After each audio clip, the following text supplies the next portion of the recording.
අයිබෝන් ඔබ හැමදෙනාටම අපි අයිබෝන් කියලා ප්‍රාර්ථනා කරන්නේ මේ ගතවන කාල සීමාව තුළදී ඔබේ ජීවිතයට අත්‍යන්තයෙන්ම වැදගත් වන බොහෝ කාරණා පිළිබඳව අපි අවධානය යොමු කළ කාරණා තිබුණා. ඒ අතරතුරේදී ඔබට මතක ඇති අපේ අවසන් වැඩසටහන ඒ පෙළගැස්මේ අවසන් වැඩසටහනේදී අපි ඔබත් එක්ක බෙදා හදාගත් කාරණා බවට පරිවර්තනය වුණේ මිනිස් මොලේ ක්‍රියාකාරීත්වය සහ ළමා මනස සම්බන්ධයෙන් තමයි අපි එහිදී වැඩි අවධානයක් යොමු කළේ. මොකද මිනිසයා කියන මේ මහ විශාල පද්ධතියේ මූලික කේන්ද්‍රය නැත්නම් මධ්‍යස්ථානය මනස වඩාත් හොඳින් නැත්නම් මොළය වඩාත් හොඳින් පවත්වාගෙන යන්න පුළුවන් නම් එය Tamanට අවශ්‍ය විදිහට පාලනය කරගන්න පුළුවන්කම තියෙනවා නම් ජීවිතේ ජයග්‍රහණ කරා ගමන් කරන්න අපිට තිබෙන ඉඩ ප්‍රස්තාව බොහොම පහසුයි. ඊටමත්ම ලෙහෙසියෙන් පහසු වෙන අපිට අවශ්‍ය කරන තැනට ගමන් කිරීමේ හැකියාව තිබෙන බව තමයි අපි හැමදෙනාගේම විශ්වාසය. ඒ නිසා සැබවින්ම මේ මොළයේ ක්‍රියාකාරීත්වය මොළයේ සැකැස්ම සමහර තැන්වලදී අපි සාකච්ඡා කළා. ඇත්තටම අපිට මොළයේ කවර කාරණාවෙන්ද භාවිත කරන්න අවශ්‍ය වෙන්නේ. මෙන්න මේ මූලික හඳුනා ගැනීම එහි රසායනික ක්‍රියාකාරීත්වයන් විවිධ දේ එහිදී සාකච්ඡා කළා. නමුත් මොළය කියලා කියන්නේ මහ පුදුමාකාර සංකීර්ණ මාතෘකාවක්. මොකද මේ ලෝකයේ සියලුම නිර්මාණ මිනිස් මොළය හා සම්බන්ධයි. ඒ සියල්ල සිද්ධ වෙන්නේ මිනිස් මොළයේ උපන් මනස්පුත්‍රයෙක් හැටියට ජීවය ලැබුවට පස්සේ. ඒ නිසා ඒ තරම්ම සංකීර්ණ මිනිස් මොළය පිළිබඳව සාකච්ඡා කිරීම එක් වැඩසටහනකින් පමණක් අපිට නිමා කරන්න හැකියාව තිබෙයි කියලා අපි විශ්වාස කරන්නේ නැහැ. ඒ නිසා ඒ විශ්වාසය මත යමින් අපි මේ වැඩසටහනේදී තීරණය කළා මිනිස් මොළයේ ක්‍රියාකාරීත්වය සහ ළමා මනස පිළිබඳව සාකච්ඡා කරන්න. ඒ වෙනුවෙන් තමයි අදත් මේ රාත්‍රියේ යථාරූප ඔබත් එක්ක දිගහැරෙන්නේ. යථාරූප අද දවසට ආරම්භ කරන්නට අපිත් එක්ක සම්බන්ධ වෙන්නටයි කියලා මේ විෂයත් එක්ක මහා ප්‍රාමාණික දැනුමකින් යුක්ත ඒත් එක්කම කලපුරුද්ද පළපුරුද්ද බොහෝ විට ඇති විද්වත් මණ්ඩලයක් එක්ක මේ සාකච්ඡාව කරගෙන අපි තීරණය කළා. අපි ආරාධනයේ පරිදි මෙහි පැමිණි ඒ හැමදෙනාම අපි එකිනෙකාව හඳුනා ගනිමින්ම පිළිගන්නට කැමතියි. ප්‍රථමයෙන් මගේ දකුණු අත පැත්තෙන් මා අභියසින් මා සමීපයෙන් එතුමා වෛද්‍ය ලලිත් මෙන්ඩිස් මහත්මයා. හිටපු අංශාධිපති බිෂක් වේදය පිළිබඳව කැලණිය වෛද්‍ය පීඨයේ. නැත්නම් ඒ හඳුන්වා දෙන්නට පුළුවන් ෆාමකොලොජිසි නමින්. මම හිතන්නේ විවහාරයේ පහසුව පිණිස අපිට පහසු වේ. මොකද බිෂක් වේදය ඔබට තරමක් නුහුරු වන්නට පුළුවන්කම තිබෙන නිසා. ඒත් එක්කම මගේ දෙවන පිළිගැන්ම යොමු වන්නේ එතුමාට. චතුර අබේසූරිය වෛද්‍යතුමන් මනෝවෛද්‍ය විශේෂඥ මූලික රෝහල කහවත්ත. ඔබතුමන්වත් ආදරයෙන් පිළිගන්නවා අයබෝන් කියලා.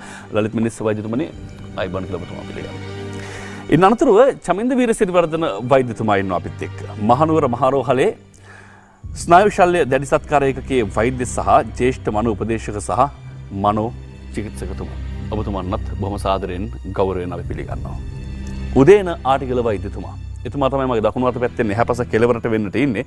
ළමා හා නව යෞවනවිය විශේෂඥ මනෝ වෛද්‍ය කරාපිටිය ශික්ෂණ රෝහල. ඔබතුමන්ටත් ආයුබෝවන් කියලා ප්‍රාර්ථනා කරනවා. මම හිතන්නේ චමින්ද වීරසිරිවර්ධන වෛද්‍යතුමා ඔබතුමා අවසන් වැඩසටහනේදී මේ විෂය හා සමගාමීව අලලා සකස් කරන අපේ වැඩසටහනේදීත් අපිත් එක්ක සම්බන්ධ වී සිටියා. අපි එහිදී විවිධ විෂය මාතෘකා ඔස්සේ මේ සාකච්ඡාව ඉදිරියට කැඳවා ගැනීමට උත්සාහ කළා. ඒ උත්සාහයේදී අපි සාකච්ඡා කළා මිනිස් මොළයේ ඇති වැදගත්කම පිළිබඳව එක් පාර්ශ්වයකින්. ඒත් එක්කම මිනිස් මොළයේ ක්‍රියාකාරීත්වය පිළිබඳව සමහර විට මිනිස් මොළයට දැනෙන මේ ආවේග කොහොමද නිසියාකාරයෙන් හසුරුවා ගන්න පාලනය කරගන්නේ මෙහෙවන්නේ කියන දේ පිළිබඳව. මම හිතන්නේ මතකය මතක් අලුත් කරගත්තොත් හොඳයි. මොකද අපි සතියක විරාමයකින් පස්සේ පොහේ නිවාඩුවෙන් පස්සේ මේ සතිය මුණ ගැහෙන්නේ. මතකය අලුත් කරගන්නත් එක්ක අපි පළමු වැඩසටහනේදී සාකච්ඡා කළ මාතෘකා නැවත වතාවක් අලුතෙන් මතක් කරගමු. මම හිතනවා දිනේෂ් අපිට මුලින්ම මේකට ප්‍රවේශ වෙන්න අපි ගිය සතියේ මොළය ගැන ගොඩක් කරුණු කතා කළා.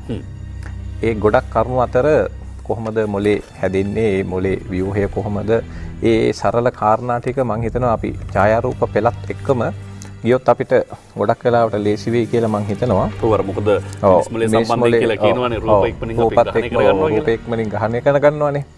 ඒතර අපි මම හිතනවා අපි මේක රූප රාමු වලට චුට්ටක් අපි යොමු වෙමුද කියලා. හොඳයි අපිට පුළුවන්කම තියෙයි. ඔව්. දැන් ඔබට පේනවා මේ දරුවෙක්ගේ මොළේ.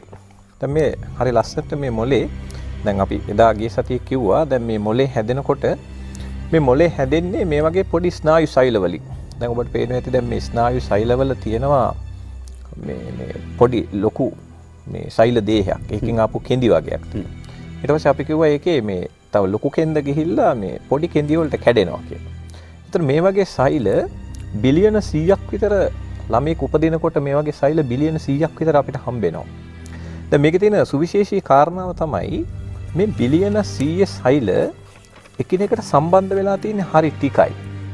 දැන් මේවා සම්බන්ධ වෙවි තමයි අපේ දැන් ওই සියලුම ප්‍රජානනය, මනෝවිද්‍යාත්මක ගති ලක්ෂණ, අපේ පෞරුෂයේ තියෙන සමහර ඒවා ඉගෙනුම මේ ගොඩාක් දේවල් හැදින්නේ මේවා සම්බන්ධ වෙවි. ඉතින් මම හිතන්නේ අපි ඒ ගැන ගොඩක් දීර්ඝව කතා කළා. ඊට වඩා වැදගත් දේ තමයි දැන් බලන්න මේක ඊටාම් වැදගත් කෑල්ල තමයි දරුවෙක් උපදිනකොට ඇත්තටම මොලේ බර ග්‍රෑම් 333ක් විතර තියෙනවා. පොඩි බරක්. නමුත් බලන්න මේ දිනේෂ් දැන් මේකේ තියෙන වැදගත් කෑල්ල තමයි හරියටම දරුවට අවුරුදු 2ක් විතර වෙන විට මොලේ බර ග්‍රෑම් 999ක් වෙනවා. ඒ කියන්නේ 3 ගුණයකින් වැඩි වෙනවා. දැන් මේ 3 ගුණයකින් වැඩි වෙන කාලේ මේක හරිය වැදගත්. මොකද ඒ දරුවෙක්ගේ මොලේ ස්නායු වේගයෙන් සම්බන්ධ වෙනවා. වේගෙන් සම්බන්ධ වෙනවා මුල් අවුරුදු දෙක ඇතුළත. පස්සේ මොලේ බර වැඩි වෙනවා. ඇත්තට මොලේ බර සාමාන්‍යයෙන් ග්‍රෑම් 1300ක් විතර වෙනවා අපි වැඩිහිටියෙක් විතර වෙනකොට වැඩුණු මොලේක. නමුත් ඒක මං හිතනවා ඒ අවුරුදු ගාන ඇතුළත බලන්න 3 ගුණයක් වෙනවා අවුරුදු දෙක ඇතුළත. දැන් අපි ළමා කාලේට වැඩියෙන් අවධානය යොමු කරන්නේ ඔන්න ඔය කාරණා නිසා. දැන් මේ තියෙන අපි ළමයෙක් අර ඉපදෙනකොට ආපු මේ මොලේ ඇතුළත ඔබට පේන ඇති මේක නිකන් පොඩි වයර් කෑලි හැමතැනම අන්න හරි සම්බන්ධ නැති මෙහෙම තියෙනවා. දැන් මම පෙන්නන්නම් ඔබට එක සම්බන්ධයක්. මේ තියෙන්නේ. දැන් මේ තියෙන අර එක සම්බන්ධයක්. ඔය එක රෝමකින් ඔබට අන්න පෙන්නලා තියෙන්නේ අන්න හරි. ඒ සම්බන්ධයක්. දැන් මේ වගේ සම්බන්ධ සාමාන්‍යයෙන් අපේ මොලේ හොයාගෙන තියෙනවා ට්‍රිලියන 360ක් විතර. ලොකු ප්‍රමාණයක්. ලොකු ප්‍රමාණයක් ඒ සම්බන්ධකම් තියෙනවා. එතකොට දැන් මේකේ තියෙන විශේෂත්වය තමයි ළමයෙක්ගේ මුල් ළමා කාලයේ ඇතුලේ මේවා තප්පරයකට 700ක් විතර. දැන් තප්පරයකට 700ක් විතර ප්‍රමාණ වේගයෙන් මේවා වැඩෙන්න පටන් ගන්නවා. ඉතින් මම හිතනවා මේක ഐතිහාසික අවස්ථාවක්. තප්පරයකට 700ක් මේ කනෙක්ෂන් හැදෙනවා. ඒ නිසා අර ළමයෙක්ගේ මුල් ළමා කාලේ අපිට අර හොඳට හසුරුව ගන්න පුළුවන් නම් හොඳ සාර්ථක මොලයක් අපිට හදන්න පුළුවන්. ඒක තමයි මේකේ තියෙන විද්‍යාත්මක කරුණු. දැන් බලන්න මේක ඊටාම වැදගත් රූපයක්. දැන් ඔබට පේනවා ඇති මේ ළමයෙක් ඉපදුනහම තියෙන දැන් මේ ස්නායු තියෙන උපතේදී තියෙන ස්නායු ජාලය මේ පෙන්වන්නේ අපි. මෙතන. ඊට පස්සේ ඔබට පේනවා ඇති ළමයාට අවුරුදු 3ේදී ස්නායු ජාලය. ඊට පස්සේ ළමයාට අවුරුදු 15ක් වෙනකොට ඔබට පේනවා ඇති ටිකක් අඩු වෙලා වගේ. දැන් හැමෝටම තේරුම් ගන්න ඕන තමයි දැන් අපි ගත්තොත් පොඩි දරුවෙක් මුල් කාලය ඇතුළත එයා හරි ඇක්ටිව්. මෙහෙ දුවනවා මෙහෙ දුවනවා පනිනවා බැමි වලින් පනිනවා හැම තැනම පනිනවා. හැබැයි දිනේෂ් මේකේ තියෙන වැදගත් ලක්ෂණය තමයි එතකොට මේ හැම කෑල්ලක්ම වයර් නැත්නම් ස්නායු ඒ සබඳතා ඇති වුණාට දැන් ඔයයි මායි ටිකක් ලොකු වේගන එනකොට මේ හැම සබඳතාවයක්ම අපිට ඕන වෙන්නේ නැහැ. ඒතර සමහර ඒවා අර හොඳට ශක්තිමත්ව හැමදාම පාවිච්චි කරපු ටික ඉතුරු වෙලා අනිත් ටික නැති වෙලා යනවා. ඒක අපි ඔය හඳුන්වනවා ප්‍රූනින් කියලා කප්පාදු වෙනවා කියලා.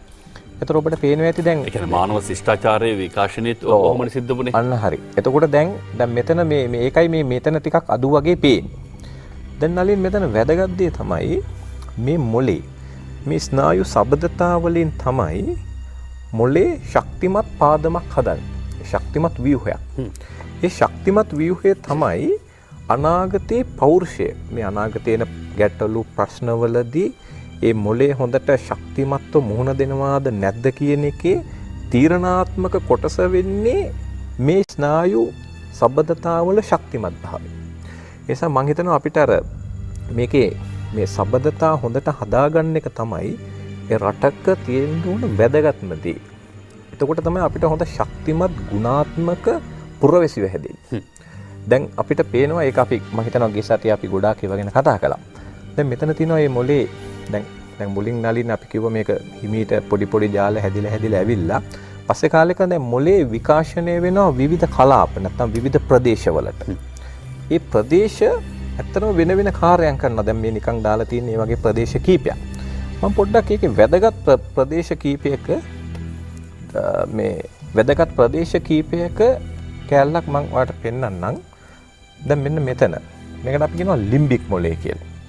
මේ ලිම්බික් මොලේ හරිය වැදගත් මේ දිනේෂ්. දැන් මේකේ තියෙනවා මේ පොඩි කෑලි. දැන් මෙතන තියෙනවා දැන් මේකෙන් තමයි ඇත්තටම අපි සමාජ සම්බන්ධතා පවත්වන්නේ. අපි චිත්ත වේග හඳුනාගන්නේ. තව කෙනෙකුට චිත්ත වේග ප්‍රතික්‍රියා කරන්නේ. දැන් අපි මතකය දැන් ඉගෙනුම වගේ ගොඩාක් කාරණා වලට වැදගත් වෙනවා මේ ලිම්බික් මොලේ කියන එක. දැන් මම මේ පොඩි කෑල්ලක් මෙතන කියන්නම්. මේ මෙතන තියෙන රතු පාට පොඩි කෑල්ලක් ඇමිග්ඩෙලා කියලා. මේක මේ හරි වැදගත් එකක් ස්නායු මනෝවිද්‍යාඥයෝ. දැන් මම මේ පොඩි කතාවක් කියන්නම්. පොඩි පර්යේෂණයක් මේ ගැන කරපු. දැන් ඒක කාලයක මේක අපි වෛද්‍ය විද්‍යාවේ උගන්වන එකක්. ඔය වඳුරෝ නයින්ට හරි බයයි. එතකොට වඳුරෝ මේ සාමාන්‍යයෙන් වඳුරන්ට නයි දැම්මහම අර බයට ෆ්‍රීස් වෙනවා වඳුරන් නිකන් ගල් වෙනවා. ඒ පාර විද්‍යාඥයෝ කරේ මේ කෑලි දෙක ගලවලා මේ ඇමිග්ඩලා රතු පාට කෑලි දෙක ගලවලා ටික දවසක් අර මොලේ හොඳට උනාට පස්සේ වඳුරන්ට නයි දැම්මා. ඒතර වඳුරු නයි උස්සලා උඩ විසි කරා. ඒකෙන් හොයාගත්ත ඒගොල්ලෝ මේ බය. දැන් මේ අපේ බය ඇති කරන ප්‍රධාන ස්ථානයක් තමයි ඔය ඇමිග්ඩලා කියන එක. ඊළඟට දැන් මේ මතකයට සම්බන්ධ ගොඩාක් වැදගත් කෑල්ලක් තමයි මේ හිපෝකැම්පස් කියලා මේ දම් පාටින් පෙන්නන පොඩි කෑල්ල. ඉතින් මේ නිසා මේ මතකයේ මේ වගේ ගොඩාක් කෑලි වලට මේක වැදගත් වෙනවා. ඊළඟට දිනේෂ් මේකේ ඊටාම වැදගත් කෑල්ල තමයි දැන් මේ සත්තුන්ටත් මේ ලිම්බික් සිස්ටම් එක තියෙනවා. හැබැයි මනුෂ්‍යයා වෙනකොට මේ ලිම්බික් සිස්ටම් එක නැත්තම් ඒ ලිම්බික් මොළය තව හොඳට ගුණාත්මක කරන්න තව සුවිශේෂී කෑල්ලක දායකත්වයේ හම්බ වෙනවා. ඒක අපි හඳුන්වනවා ප්‍රීෆ්‍රන්ටල් කෝටෙක්ස්. නැත්තම් අපි පූර්ව කණ්ඩිකාව කියලා හඳුන්වන මොලේ මෙන්න මේ කොටස. මම හිතනවා මේක ඊටාම වැදගත් කොටසක් නලින් මොකද මේකෙන් තමයි අපි අර මොලේ විදායක ක්‍රියා කියන ඒවා. ඒ කියන්නේ දැන් උදාහරණයක් විදිහට දැන් අපි දැන් ඔයයි මායි ජීවිතේ ජීවත් වෙනකොට අපි දේවල් සැලසුම් කරන්න ඕන, සංවිධානය කරන්න ඕන, මං ආවේග පාලනය කරන්න ඕන, මගේ ඊළඟට මගේ චිත්ත වේග පාලනය කරන්න ඕන. මං ගැන හොඳ අවබෝධයෙන් වැඩ කරන්න ඕන. මගේ දැන් උදාහරණයකට සමාජයක වැඩ කරනකොට ඒ සමාජයේ තියෙන නොයෙක් ස්තරවලදී එක එක විදිහට වැඩ කරන්න ඕන. ඊළඟට අධ්‍යාපනය වගේ දේවල් කරන්න ඕන. ඉලක්කයක් තියාගෙන ඉලක්කයකට වැඩ කරන්න ඕන.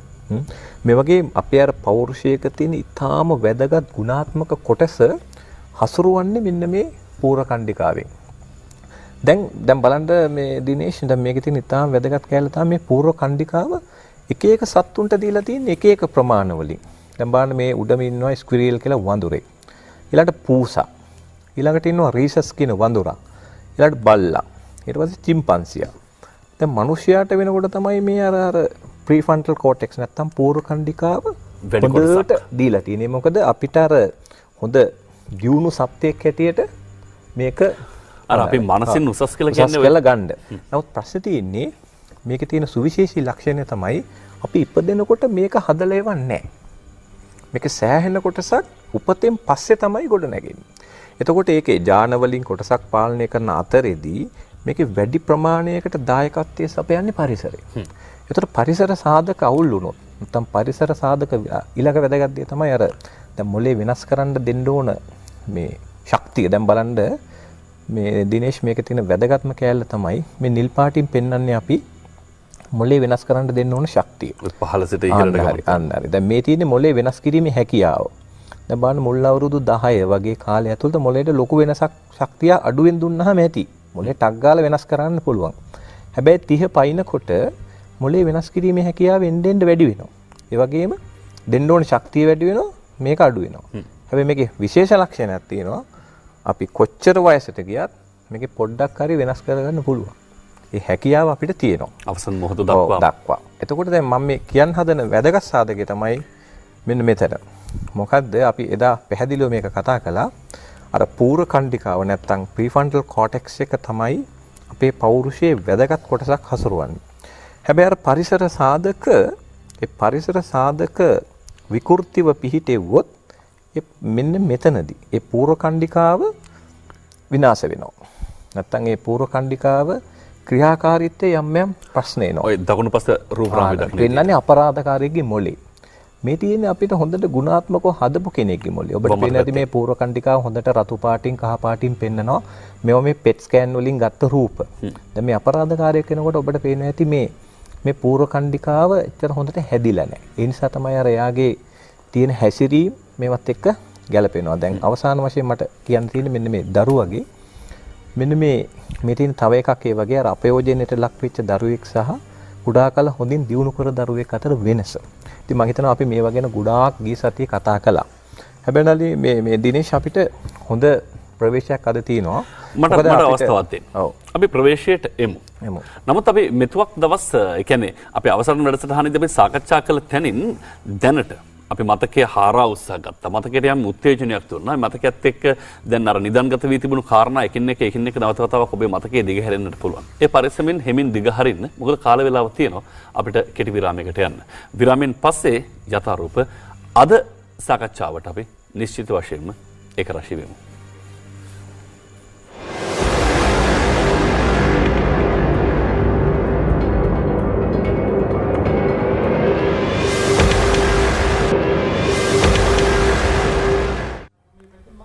හොඳයි. අපි දැනට මතක ඇති ගිය වැඩසටහනේදී අපි නැවත් වූ තැන. එය ඉතාමත්ම වඩාත් හොඳින් අපිට පැහැදිලි කරලා දුන්නා චමින්ද වීරසිරිවර්ධන වෛද්‍යතුමා විසින්. දැන් අපි අද දවසේ සාකච්ඡාවට කෙලින්ම අවතීර්ණ වෙමු.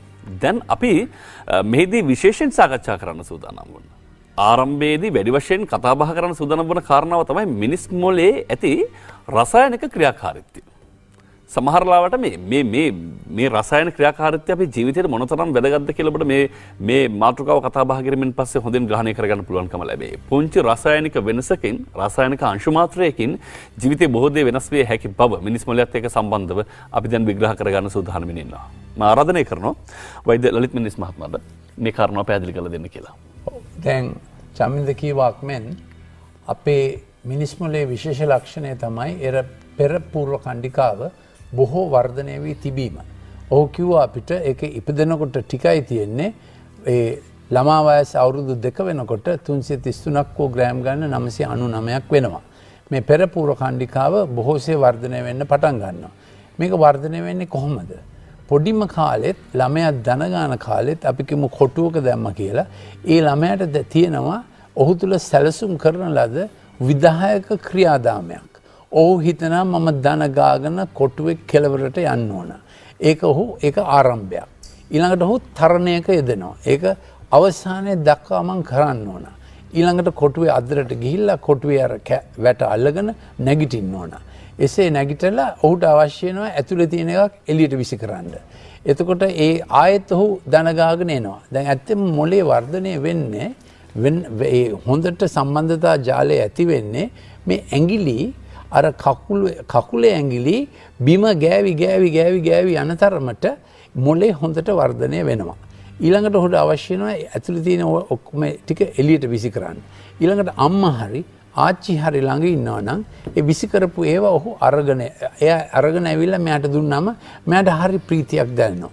එතකොට ආරම්භය, තරණය, සාර්ථක නිමාව සහ රිවෝඩ් යහපත් විපාකයක ප්‍රීතිය. ඒක තමයි අපේ මොලේ පෙරපූර්ව කණ්ඩිකාවේ ඒ කියන්නේ ප්‍රීෆ්‍රන්ටල් කෝටෙක්ස් එකේ විදායක නිර්මාණශීලී තීරක සමශීලී. ඒ කියන්නේ ඉංග්‍රීසියෙන් කියන්නේ ඒකට එම්පැතික්.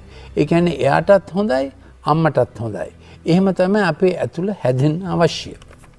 ඊළඟට මේක අවසානයක් දක්වාම සාර්ථකව කරගෙන යෑම පුංචි ළමයාගේ හදවතේ තියෙන දෙයක්. ඒ විදිහට තමයි මිනිස් මොලේ දියුණු වෙන්නේ. දැන් ඔය රූපේ පේනවා අපිට දෙවනි පතයක් තිබෙනවා. ඒ මොකද්ද දෙවනි පතේ? අර ඩොක්ටර් චමින්ද කිව්වා වගේ ඇමිග්ඩාලා එක හරහා ක්‍රියා කරන්න ඕනේවත් තිබෙනවා, ක්‍රියා නොකළ යුතු ඒවත් තිබෙනවා. ඇමිග්ඩාලා එක මතකයට බොහොම අත්‍යවශ්‍ය දෙයක්. බණ වෛද්‍යතුමනි අපි මේ දකින්න රූපරාමුවද ඔබ කියන කාරණාවට අදාළව අපිට නිර්මාණය කරන්න පුළුවන්. අර වලලු දෙකක් ආකාරයට සැකසී තිබුණු 1 2 කියලා තියෙන එක තමයි. ඔය දැන් ඉස්සෙල්ලා දැම්මේ මොලේ තිබෙන බුද්ධි පතයන් අපිට කලාපයන් හෝ පතයන් ඔය තියෙන්නේ තව ටිකකින් අපි කියන්නේ අනේක තව ඔන්න ඕක තමයි දැන් අපිට වටහා ගන්න ඕනේ. මම විස්තර කරා එක කියලා තියෙන එක.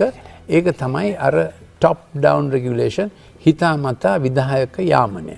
දැන් දෙවැනි එක තමයි අපි මම ප්‍රශ්නයක් ඇහුවොත් අපි අප්‍රසන්න හැඟීම් මතක තියාගත යුතුද? දැන් ඔබට ඒක ටික ඔබට ප්‍රශ්නයක් වෙනවා. අපි අප්‍රසන්න හැඟීම් මතක තියාගත යුතුයි. මොකද අපිට වැරද්දක් වුණු තැන, තුවාලයක් වුණු තැන, වේදනාවක් වුණු තැන, අන්තරාවක් වුණු තැන ඊට පස්සේ අමතක කරන ඒක එතනට නොයන පිණිස. නමුත් යම් ළමෙක් මොන හේතුවක් නිසා හරි අර කලින් කීවාක් මෙන් අපචාරයකට මුහුණ දීලා යම් හොඳ නැති දෙයකට මුහුණ දීලා ඔහුට නිරන්තරයෙන් ඒක වෙනකොට ඔහු පටන් ගන්නවා ඇමිග්ඩාලා හිපෝකැම්පස් හයිපොතැලමස් එක හරහා නිතරම ආපහු ප්‍රත්‍යාවර්තී ඡාපයක් නරක දේ බලාපොරොත්තු වෙන. එතකොට වෙන්නේ මොකද? ඔහු සමශීලී නෙමෙයි විෂමශීලී පුද්ගලයෙක් වෙනවා. ඔහුට නරක දේ ලැබෙනකොට ඔහු හිතන්න පටන් ගන්නවා ඔහු බලාපොරොත්තු වෙන ඔක්කොම වෙන්නේ නරකට. එතකොට ඔහුට හොඳ දෙයක් ආවත් ඔහු ප්‍රතිවේදී වෙනවා. ඉංග්‍රීසියෙන් කියනවා රියැක්ටිව්. ඔහු හැමතිස්සෙම ඉන්නේ ලෝකයේ හතුරුයි. මමත් ලෑස්ති වෙලා ඉන්න ඕන සංග්‍රාමයකට. අපිට සාමාන්‍ය තත්ත්වෙනුත් අපි අමාරු අවස්ථාවලට මුහුණ දෙන්න අපිට තියෙනවා ෆයිට් එකක්. ඒ කියන්නේ අපි ටිකක් ප්‍රතිවේදීව බලන් ඉන්නවා. දුහන්න උනොත් දුහන්න. ෆ්ලයිට් එකක්. යම් බය උපදවන අවස්ථා තිබෙනවා. ඊළඟට ෆ්ලයිට් එකක්. දුහගෙන යන්න. නමුත් මේ ළමයි හැමතිස්සෙම ලෑස්තිලා ඉන්නවා ඔය ත්‍රාසය එක හිර වෙලා. මොකද ගෙදරින් ලැබුණු තත්ත්වය මූණ පාන්න වුණු තත්ත්වය ත්‍රාසජනකයි හොඳ නැහැ. එතකොට ඒ ළමයාගේ මොලේ පතයන් දැන් අපි කියමු අවුරුද්දක් වෙලා මාස 18ක් වෙලා ගොඩක් හැදිලා තිබෙන්නේ අර ලිම්බික් මොලේ හරහා හැදෙන survival risk පතයන්. අපේ ආපදාවකින් බේරලා යන්තම් ගැලවිලා ඉන්න ජීවිතයකට මේ ළමයා පුරුදු වෙනවා. නමුත් පෙරපූර්ව කණ්ඩිකාව තිබෙන්නේ දැන් සමහර දේවල් මිනිස් මොලේට නොදැනෙන හැටි. වැඩසටහන ආරම්භකොට විනාඩි 30ක් ගත වී අවසන්. නතර වෙච්ච තැනින් පටන් ගමු. ඔව්. ඉතින් අර ළමයා හොඳට වැඩනකොට ඩොක්ටර් චමින්ද කිව්වා වගේ පෙරපූර්ව කණ්ඩිකාව හරහා යන විධායක ආරම්භය තරණය යහපත් අවසාන ප්‍රතිඵලය well done. ඒ හැඟීම ළමයට හරිම අවශ්‍යයි. ඒකෙන් බැහැරව ළමයා ත්‍රාසය වේදනාව පිරි ලෝකයකට මුහුණ දෙනකොට ඔහුගේ මොලේ පතයන් ගොඩක් ඒ පැත්තට නැඹුරු වෙනවා.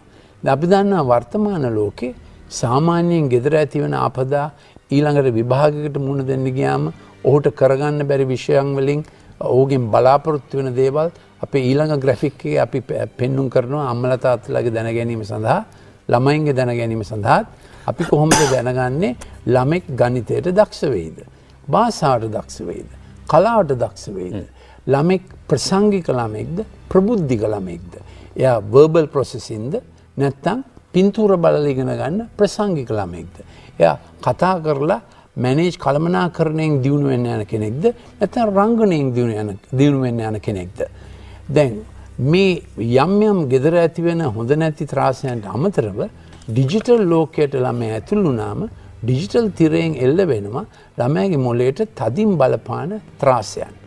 ඒකට තමයි අපිට අවශ්‍ය අර අනිත් ග්‍රැෆික් එක මේ කොහොමද ළමයා ඇමිග්ඩාලා එකට යන්නේ ලිම්බික මොළය හරහා අප්‍රසන්න මතකයන් ආවර්ජනය කරන පුනරාවර්තී චක්‍රයකට යන්නේ කොහොමද අර පෙරපූර්ව කණ්ඩිකාවෙන් IQ එක බ්‍රිලියන්ට් කරගන්නේ නැතිව.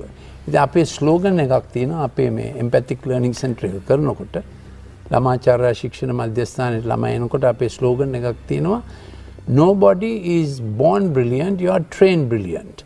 දැන් අපිට IQ විභාවයක් ඇතිව තමයි අපි ඉපදෙන්නේ.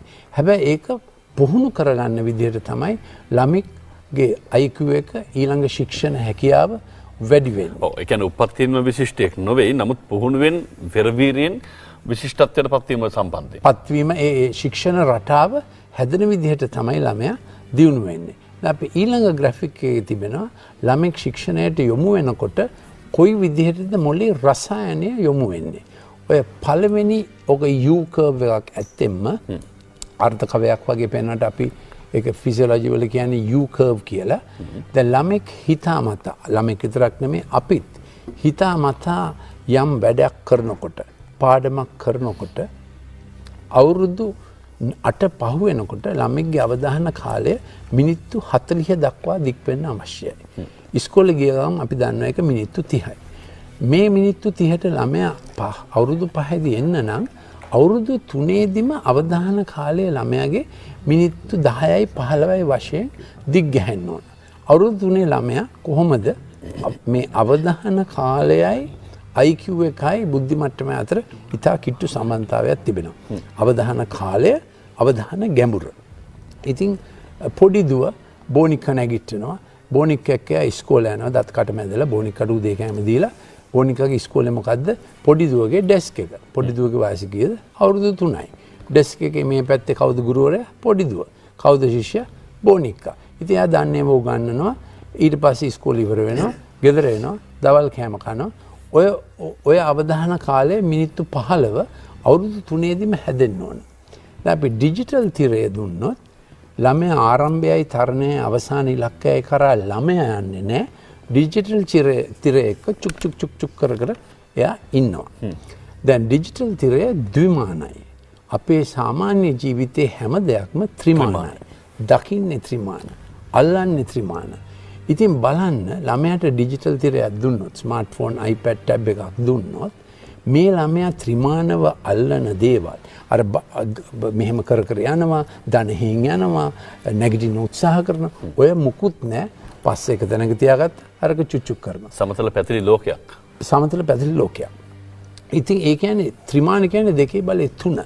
ද්විමාන කියන්නේ 2 බලය 2. 50%ක අඩුවක් වෙනවා ළමයාගේ පෙරපූර්ව කණ්ඩිකාවයි ශික්ෂණ පතයන් හැදීම. මම මේකට කියන්නේ ළමාපචාරයක්, බාල අපරාධයක්. කනගාටුදායක දේ මේක හොඳ දෙමව්පියෝ. ඔවුන් හිතනවා මේක දීම මොලේ දියුණු වීමක් කියලා. මේක මොලේ දියුණු වීමක් නෙවෙයි. ඉතින් මම මේ අර අනිත් ග්‍රැෆික් එක අපිට බලන්න අවශ්‍යයි. ළමෙක්ගේ මිනිත්තු 40ක පැයක් ළමෙක් ගත කරන්නේ කොහෙද? අපිත් ගත කරන්නේ එහෙමයි. ඒ පළවෙනි U curve එක ඉලක්කය කරා.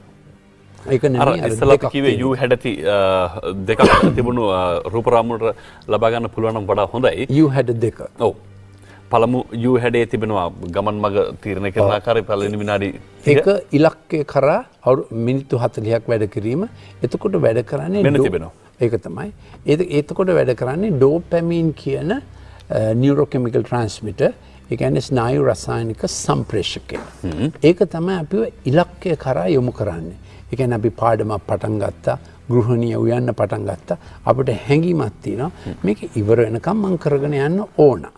දැන් ඒක සාර්ථක නිමාවකට එනකොට ඉබේම අපිට හිතනා පොතක් කියවනකොට පොඩ්ඩක් පස්සට වෙලා නිකන් විවේකයක් ගන්න, විශ්‍රාමයක් ගන්න. ඒ කියන්නේ ඩෝපැමින් U curve එක ඉවර වෙලා සෙරටනින් කියලා නියුරෝකෙමිකල් ට්‍රාන්ස්මිටර් එකක් පටන් ගන්නවා. සමහර අය සෙරටනින් වලට කියන හැපි හෝමෝන් කියලා. ඒ මොකද එයා වැඩ කරගෙන යනකොට මම කොහොමද මේක කරේ? මම මේක හොඳට කළා තිනවා. අතන ටිකක් අඩුයි. ඒක ස්වයං විචක්ෂණයක්. සෙරටනින් කර්ව් එකට කියන්නේ සටයිටි හැවත් තෘප්තිය. එතකොට අඩුපාඩුවක් වුණත් ළමයා පොඩි කාලෙම ඉගෙන ගන්නවා self check. ඒ සමග එයා කියනවා මම මේක තව සැරයක් පාඩම් කරන්න ඕන. අර කොටස මට තේරුනේ නැහැ. මෙහෙම තමයි ළමයාගේ පැය ගත විය යුත්තේ. දැන් ලොකු අය වුණත් අපි වුණත් මේ විදිහට පැයක කාලයක් තියාගත්තොත් මිනිත්තු 40ක් 45ක් එක එල්ලේ වැඩ කරනවා. මිනිත්තු 15ක් ඒ ගැන විචක්ෂණයක් කරනවා. දැන් විද්‍යාඥයෝ හොයාගෙන තියෙනවා අල්සයිමර් හැදෙන්නේ නැහැ. attention span එක තියාගත්තොත්. අල්සයිමර් කියන්නේ අර අවුරුදු 55 60 වෙනකොට මේ මතකය අඩු වෙලා යන එක වෙන්නේ නැහැ. මේ attention span එක තියාගත්තොත්. තව එකක් කියන්න ඕන. මනුෂ්‍යයට දීලා තියෙන උතුම්ම දායාදය තමයි hand writing. මේ අත්අකුරු භාවිතය පොඩි කාලෙම ළමයින්ට අවශ්‍ය දෙයක්. අත්අකුරු භාවිතයෙන් තමයි ළමයිගේ මොලේ දියුණු වෙන්නේ. ළමයා අවුරුදු 2.5 වෙනකොට පළවෙනි අවුරුදු 2.5දී ළමයාට පුළුවන් භාෂා දෙකක ස්වරාංග phonemes ඉබේම අවශෝෂණය කරන්න. කියන්න ඕනේ නෑ මේක සිංහලයි මේක ඉංග්‍රීසි. මේක දෙමළයි මේක ඉංග්‍රීසි. ළමයා ඉබේම අවශෝෂණය කරනවා. ඒ අවශෝෂණයේදීත් වෙන්නේ අම්මා කවනවා. අම්මා කියනවා කැරට්. ඇහෙනවා. රස බලනවා. චව් චව් කියලා හපනවා. සුවඳ තියෙනවා නම් සුවඳ දැනෙනවා. ඒ කෑම වෙලාව තමයි most brain brilliant time. ඉතින් ඒක ළමයාටම පුළුවන් තරම් කවන්න දෙන්න ඕන. කෑම පොඩි කරලා බ්ලෙන්ඩර් වල දාලා දෙන්න නරකයි. නරකම දේ තමයි තිරේ දාලා ළමයාට කොන්ක්‍රීට් කටර දානවා වගේ. එතකොට ළමයා කිසිම උත්සාහයක් අරගෙන නැහැ. ඔක්කොටම වඩා ළමයාගේ භාෂාව හිර වෙනවා. හඳුනා ගැනීම පිළිබඳව හඳුනා ගැනීමක් ඒ භාෂාව අවශෝෂණය වෙන ක්‍රමවේද පංචේන්ද්‍රිය හරහා සිද්ධ විය යුතුයි.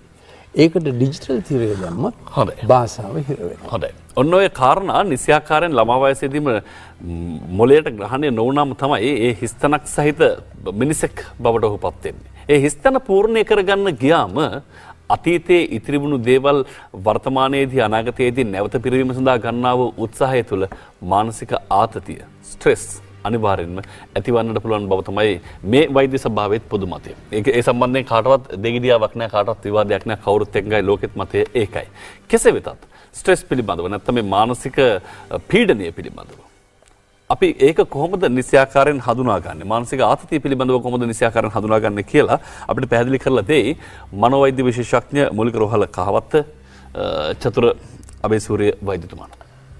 ඔව් දිනේෂ්, මානසික ආතතිය කියන එක ගැන අපි ගිය සැරේත් පොඩ්ඩක් කතා කරා. මානසික ආතතිය එහෙම නැත්නම් අපි ස්ට්‍රෙස් කියලා ගොඩක් බහුලව පාවිච්චි වෙනවා, ගොඩක් කට්ටිය දන්නවා ඒ වචනෙන්. ඒක බොහොම සාමාන්‍ය දෙයක් සහ ජීවිතයේ අනිවාර්ය කොටසක්. අපේ ජීවිතයේ අපි ලබන ඕනම අභියෝගයක්, තර්ජනයක් හමුවේ අපේ ශරීරයෙන් දක්වන ප්‍රතික්‍රියාව තමයි ආතතිය, එහෙම නැත්නම් ස්ට්‍රෙස් එක. අපිට දැනෙන ස්ට්‍රෙස් එක ඒක අපිට එල්ල වෙන අභියෝගය හෝ තර්ජනය හමුවේ අපේ එන දෙයක්. එතකොට අපිට එල්ලවට තර්ජනයක්, අභියෝගයක් අපි ජයගන්නේ මේ ආතතිය කියන ප්‍රතික්‍රියාව අපේ ඇඟ තුළ ක්‍රියාත්මක වෙන නිසාම තමයි. ඒක නිසාම අපේ ක්‍රියාකාරී බව, ඒකට සූදානම් වීම, ඒක ක්‍රියාවට නැංවීම, මේ අවශ්‍ය කරන ක්‍රියාදාමයම ක්‍රියාවට නැංවෙනවා. ඒතකොට ඒක තමයි සාමාන්‍ය ක්‍රමය. එතකොට හැබැයි එක්තරා මොහොතක් තියෙනවා අපිට මේ පීඩනය, මේ මානසික පීඩනය අපේ පාලනයෙන් ගිලිහිලා යනවා. ඔන්න උතන තමයි අපිට ගැටලු මතුවෙලා අපේ ශරීරයට, අපේ මනසට, අපේ කායික සුවයට, සියලුම දේට බාධාවක් ඇති කරන්නේ. ඒතර අපි මානසික පීඩාවන් කියන එක ගත්තාම ඒක බොහොම සාමාන්‍ය අත්‍යවශ්‍ය කොටසක් විදිහට මම හැඳින්වුවේ. අපිට උදේට නැගිටලා අපේ රාජකාරියට යන්න, අපේ ළමයට නම් පාසලට යන්න වෙන්න පුළුවන්. අද ඉස්කෝලේට ගිහිල්ලා කරන්න තියෙන වැඩක් වෙන්න පුළුවන්. රැකියාවට එන එක්කෙනා නැගිටලා උදේට රැකියාවට යන එක. මේ හැම එකක්ම අභියෝගයක්. ඒ අභියෝගයට සූදානම් වුණේ නැත්නම් ඒක හරියටම කෙරෙන්නේ නැහැ. ඒක හරියට ඒකට අවශ්‍ය විදිහට සූදානම් වෙලා යන්නේ නැහැ. මේ වගේ අපි එදිනෙදා හමු වෙන, දැන් උදාහරණ දරුවෙක් ගන්න, දරුවෙකුට ඉන්ජෙක්ෂන් ගහන්න තියෙන දවස. එහෙම නැත්නම් ලේ පරීක්ෂණයක් කරන්න තියෙන දවස කිව්වොත් ටිකක් තදබල පීඩනයක් ඇති වෙනවා. හැබැයි ඒකත් අත්‍යවශ්‍ය කොටසක් ජීවිතේ. මේවා අපි කියන්නේ ධනාත්මක ස්ට්‍රෙස් එක. එහෙම නැත්නම් පොසිටිව් ස්ට්‍රෙස් කියලා. ඒවා එනවා අපි ඒ දේ කරගත්තට පස්සේ ඒ ස්ට්‍රෙස් එක බැහැලා යනවා. එතකොට අර ස්ට්‍රෙස් එක කියන එකේ අපේ ඇඟෙන් ප්‍රතික්‍රියාවක් කියවනේ. ඒ ප්‍රතික්‍රියාවේ එන ඵල තියෙනවා. අපි අපේ ලලිත් සර්ට් කිව්වා කොටිසෝල් කියන හෝමෝනිය ගැන. දැන් ඒ වගේ හෝමෝනයක් පවා ඒකදී නිකුත් වෙනවා. ඒකෙන් දිගට තිබුණොත් තමයි ප්‍රශ්නේ තියෙන්නේ. නමුත් මේ වගේ අර ධනාත්මක පීඩනයක් තුළදී ඒවා ශරීරයේ ලේ ධාවනයට එකතු වුණාට ඒ ප්‍රතික්‍රියාව ඒ ක්‍රියාව ඉවරනවත් එක්කම නැති වෙලා ආපස්සේ සාමාන්‍ය අතර එනවා.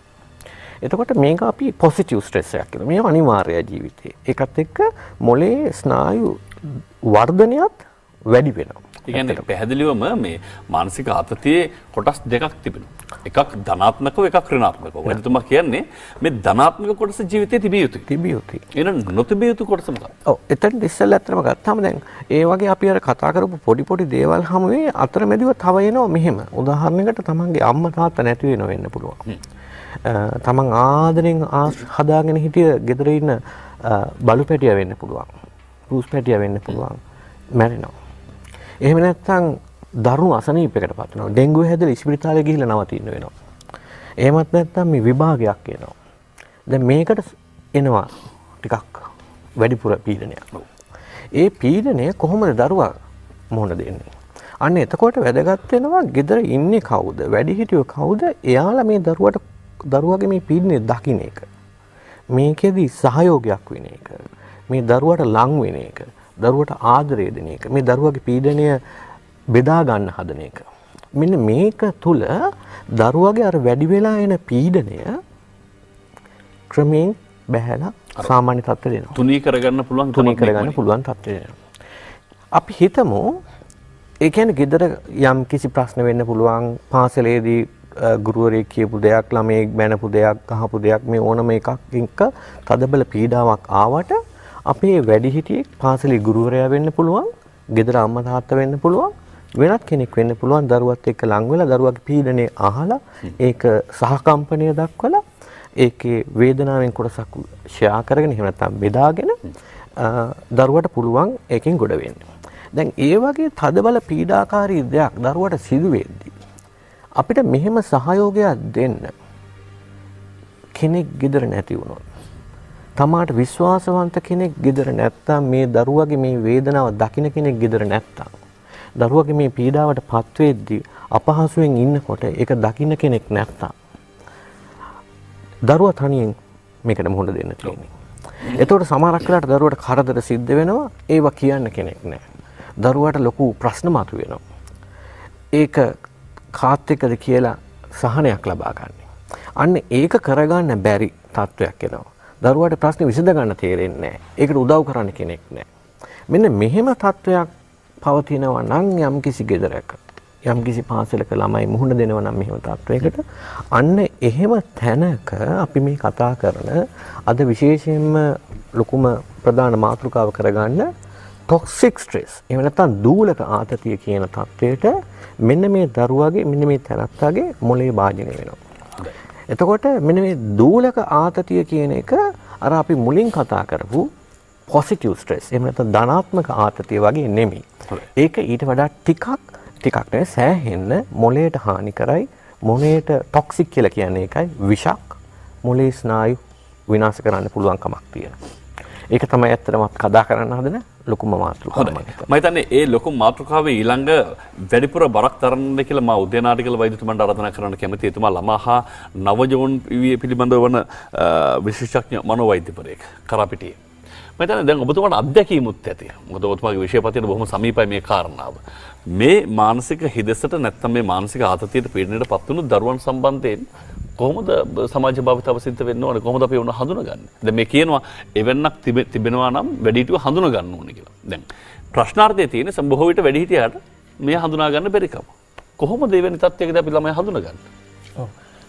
මම මේ ප්‍රශ්නෙට උත්තර දෙන්නම් දිනේෂ්. හැබැයි මම ඊට කලින් චතුර කිව්වකට පොඩි කාරණා කිහිපයක් තව ඇතුළත් කරන්න.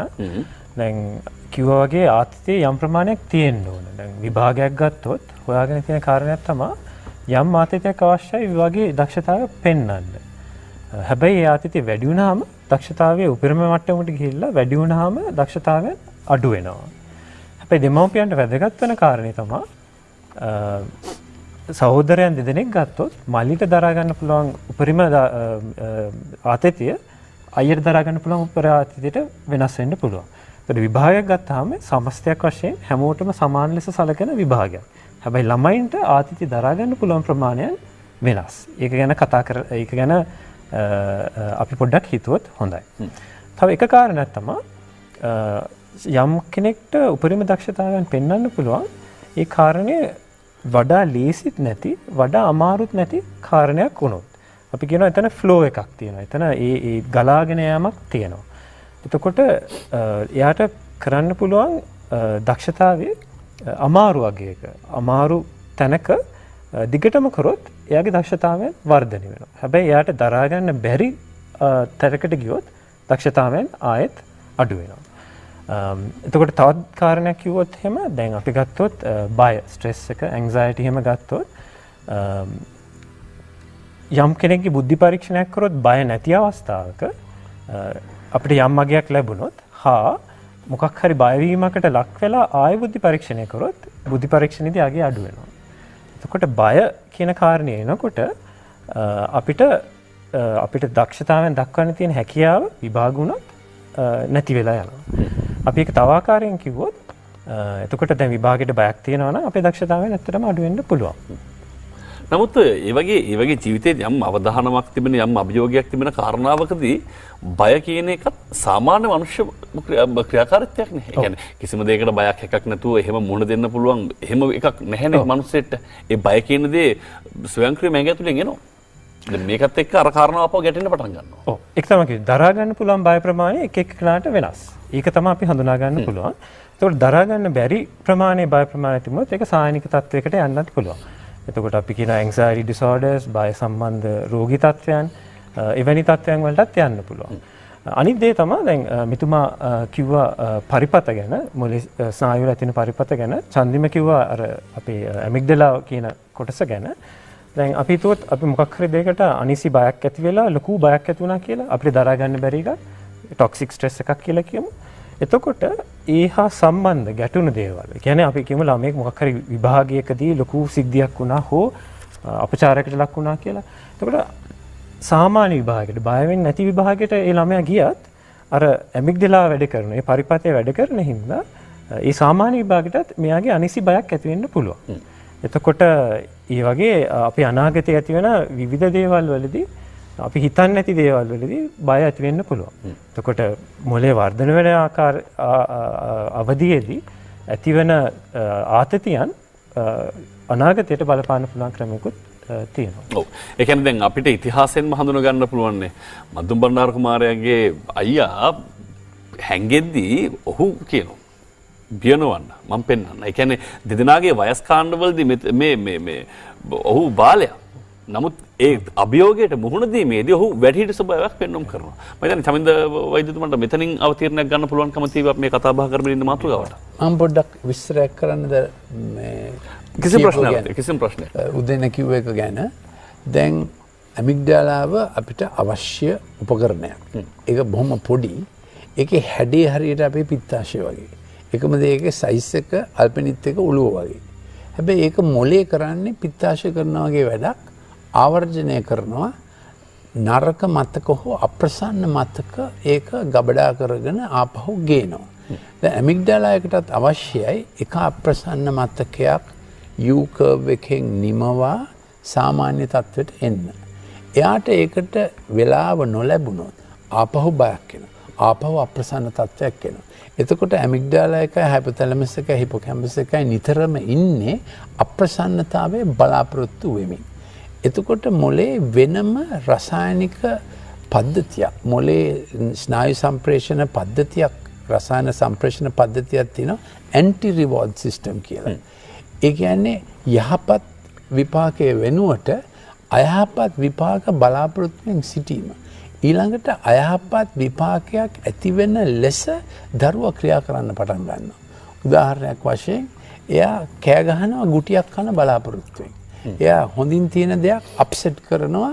මොකද එයා අර ඇමිග්ඩාලා ට්‍රැක් එකේ pain has become pleasure. වේදනාව දැන් ප්‍රසන්න දෙයක්, ප්‍රසන්න නෑ.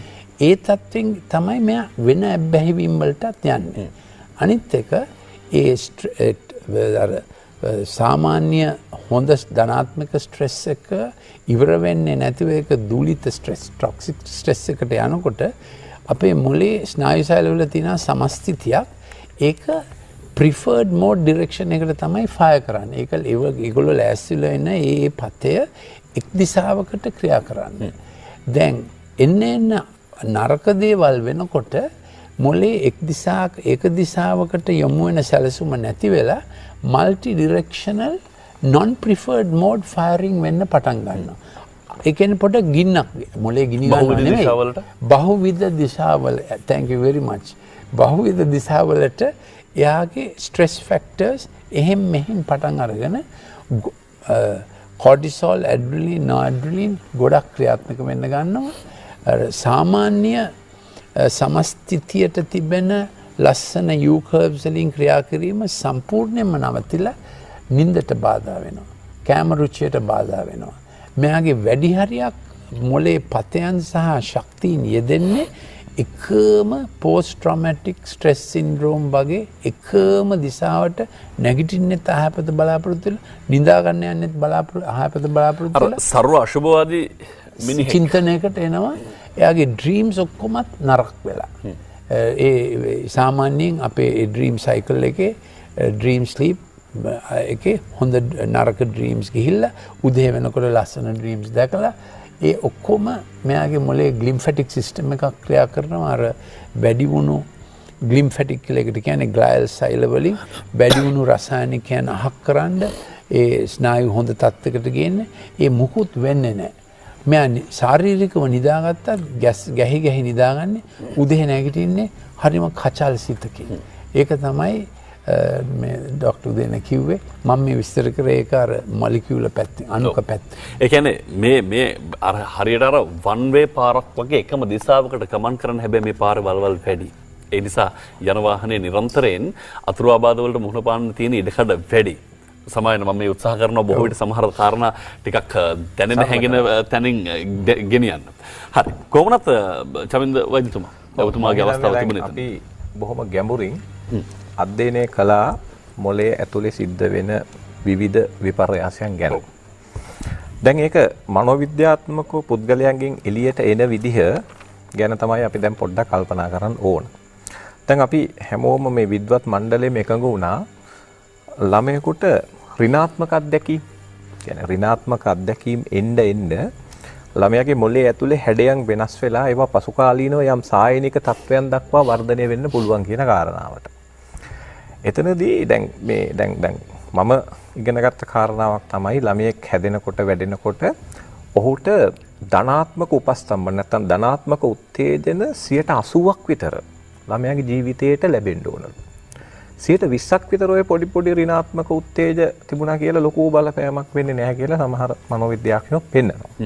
ඉතින් අපි හැමෝම ගත්ත දේ තමයි ළමයෙක් වැඩෙන පරිසරය ඇතුලේ විශේෂයෙන්ම මුල් අවුරුදු 14 මුල් අවුරුදු 5 14 18 විතර වෙනකන් ළමයා බොහොම ධනාත්මකව හොඳ පොසිටිව් හොඳ ධනාත්මක උත්තේජයත් එක්ක හොඳට ආදර බරිත කරුණාවෙන් මගේ පැටිය වස්තුව මැනික කියන මේ හොඳ සමාජ ආරක්ෂාවක් හොඳ අපි කියන අර සෝෂල් සපෝට් එකක් එක්ක තමයි දරුවෙක් හැදෙන්න වෙන්නේ. නමුත් දිනේෂ් අපි අවාසනාව අපිට තියෙන සමහර සමාජ විද්‍යාත්මක කාරණා විවිධ කාරණා නිසා මේ දරුවට තියෙන මේ පරිසරය තාම දැඩි ලෙස ඛේද වාචකයක් හැටියට මේක අහිමි වෙලා තියෙනවා. දැන් අපි මේ පහේ ශිෂ්‍යත්වය ගැන මේ දවස්වල ලොකු උණුසුමක් තියෙනවානේ. මම හිතන්නේ දැන් අපිට මේ ටොක්සික් ස්ට්‍රෙස් කියන එක නැත්තම් මේ ආතතිය විශේෂයෙන්ම මේ පහේ ශිෂ්‍යත්වයත් එක්ක ටිකක් ගලපන එක මම හිතනවා මේ අපිට ප්‍රායෝගික වීමේ හැම අම්මලටම. මොකද දැන් මම ගත්තොත් මම පහේ ශිෂ්‍යත්වයේ දෙකම ෆේල්. ડોક્ટર චතුරත් මම හිතන්නේ ෆේල්. අපේ උදේන මහත්තයා පහේ ශිෂ්‍යත්වයට ගිහිල්ලා ලකුණු දන්නේ නැහැ කිව්වනේ. ඒ කියන්නේ ඒ තරමට මේ සම්බන්ධයෙන් අවධානය තිබුණේ නැහැ. තිබිලා නැහැ.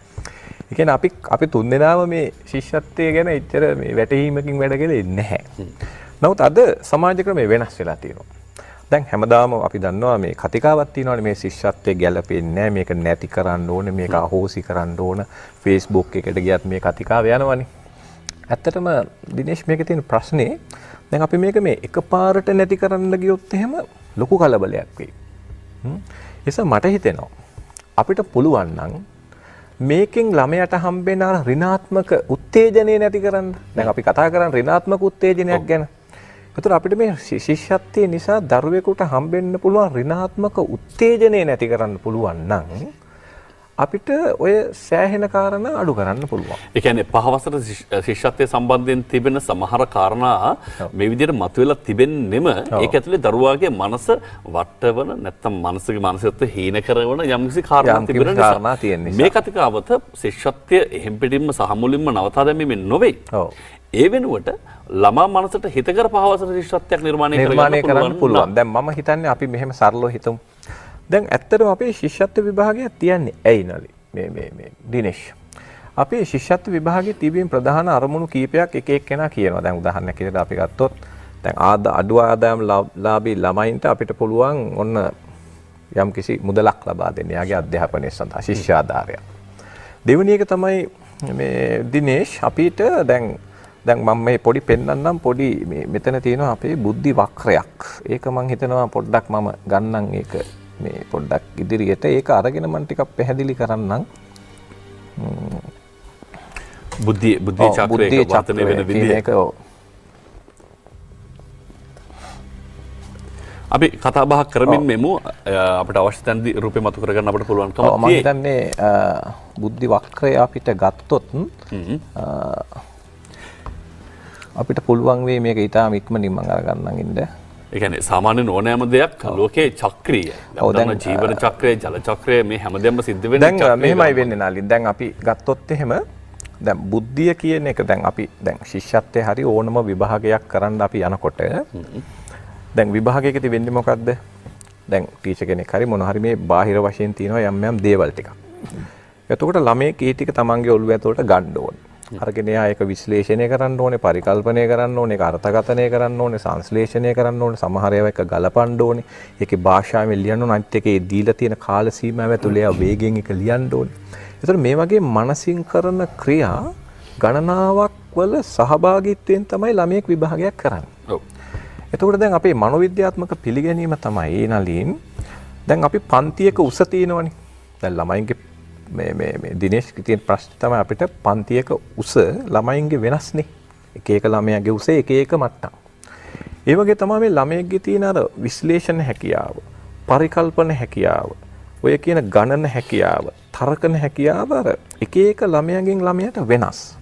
ඒ වෙනස පැතිරලා තියෙන හැටි තමයි මේ ප්‍රස්තාරයෙන් අපි පෙන්වන්නේ. අපි පොඩ්ඩක් පෙන්නමු දැන් අපි ගත්තොත් එහෙම මේ වෙනස. මේක තමයි අපි කියන්නේ බුද්ධිය කියලා. දැන් කාගේ හරි ඒ බුද්ධිය 70ට අඩු වුණොත් දැන් මේකේ තියෙනනේ මේ අගයක්. දැන් අපිට මේක මනින්න පුළුවන් අපේ ડોක්ටර් ආටිකල් ටික වුණා එයා මැනලා දෙනවා බුද්ධිය. එතකොට මේක මේ 70ට අඩු වුණොත් ඒ ළමයි අපි සලකනවා මන්ද බුද්ධික ළමයි කියලා. එතකොට මේක ක්‍රමානුකූලව නැලි මෙහාට යනකොට වැඩි වෙනවා. දැන් බලන්න මේකේ දැන් මේ 70 කියන්නේ මොකක්ද තේරුම? 70 කියන එකේ තේරුම තමයි මේකේ තියෙනවා මේ දැන් අපි ගත්තොත් වයස අවුරුදු 10ක ළමයෙක්ගේ බුද්ධිය 7යි. එයාට අවුරුදු 10ක් වුණාට එයාට දැන් 7ක ළමයෙක්ගේ බුද්ධිය තමයි මෙතන පෙන්වන්නේ. මේකේ මධ්‍යයගේ අපි පෙන්නනවා 100යි කියලා. දැන් මේ වක්‍රයේ තියෙනවා 100යි කියලා. මධ්‍යයගේ මැද තියෙන ඉර. ඒතර 100යි කියන එකේ තේරුම තමයි එයාගේ වයස අවුරුදු 10 වුණාට එයාගේ 10ක ළමයෙක්ගේ බුද්ධිය තියෙනවා. දැන් එතකොට මෙහාට යනකොට මේක වැඩි වෙනවා. දැන් අපි ගත්තොත් 130, 145 දැන් ඔය අයින්ස්ටයින් වගේ වෙනකොට 160, 65 විතර වගේ කියනවා. ඒ කියන්නේ දැන් අපි 130යි කියන එකේ බුද්ධිය තේරුම තමයි වයස අවුරුදු 10 වුණාට ළමයට අවුරුදු 13ක ළමයේගේ බුද්ධිය තියෙනවා. එතකොට දැන් ඔය කියන ශිෂ්‍යත්ව විභාගේ හරි මොකක් හරි හොඳට පාස් වෙන්න නම් මෙන්න මේ 110ට මේ පැත්තට වැඩියෙන් බුද්ධියක් ඕන. එතකොට දැන් අපි බැලුවොත් එහෙම ශිෂ්‍යත්වයේ අවුරුදු ගානක විශ්ලේෂණය කළා මේ තියෙන කාරණා ටික 8ක් 9ක් 10ක් 12ක් පාස් වෙනවා ළමයි. ඒ පාස් වෙන්නේ මෙන්න මේ ළමයි ටික. ඒ කියන්නේ අර ඒ හැකියාව වැඩි ළමයි ටික පාස් වෙනවා. නමුත් දිනේෂ් මේකේ තියෙන අවාසනාවන්තම කාරණාව තමයි අපේ සමාජයේ සමාජගත වෙලා තියෙනවා උනන්දුවක් නැහැ. ඕනකමක් නැහැ මේ ළමයාට. මේ ළමයා කිසිම වැඩක් කරන්නේ නැහැ. මේ ළමයා දැන් අම්මලා ගුරුවරු දැන් අපි ගත්තොත් ඔය ඉස්කෝලවල ටීචර්ස්ලා හැම වෙලෙම කියන ප්‍රධාන වචන පහක් තියෙනවා. මම ඒ වචන පහ හරි කැමතියි කියන්නේ. උනන්දුවක් නැහැ, ඕනකමක් නැහැ, හොඳට වැඩ කරන්න පුළුවන්, දැන් කරන්නේ උනන්දුනොත් පුළුවන් කියලා. එතකොට මෙන්න මේ වාක්‍ය ගන්න. දැන් මේ වාක්‍යවල හරි භයානක අර්ථයක් තියෙනවා. මොකද දැන් කවුරුත් හිතන්නේ නැහැ උනන්දුව එන්නේ නැත්තේ ඇයි? දැන් උනන්දුනොත් පුළුවන් තමයි. ඔව්. හැබැයි උනන්දුව කාගේ හරි එන්නේ නැත්තම් දැන් ඒ එන්නේ නැත්තේ ඇයි? අන්න එතන තමයි මේ බුද්ධිය කියන සාධකය අපිට වැදගත් වෙන්නේ. එතකොට දැන් වෙන්න පුළුවන් දේ මොකද්ද? අපි මේ වක්‍රය අරගත්තාම අපිට පේනවා පැහැදිලිවම මේ එක්තරා කොටසක ළමයි මේ විභාගයෙන් පාස් වෙනවා. ඊතුරු කොටස් වල ළමයි ටික එච්චර හොඳට ලකුණු ගන්නේ නැහැ. හැබැයි දැන් අපේ ලලිත් සර් කිව්වා වගේ ඒ ළමයින්ගේ දක්ෂතා තියෙන්නේ වෙන පැතිවලින්.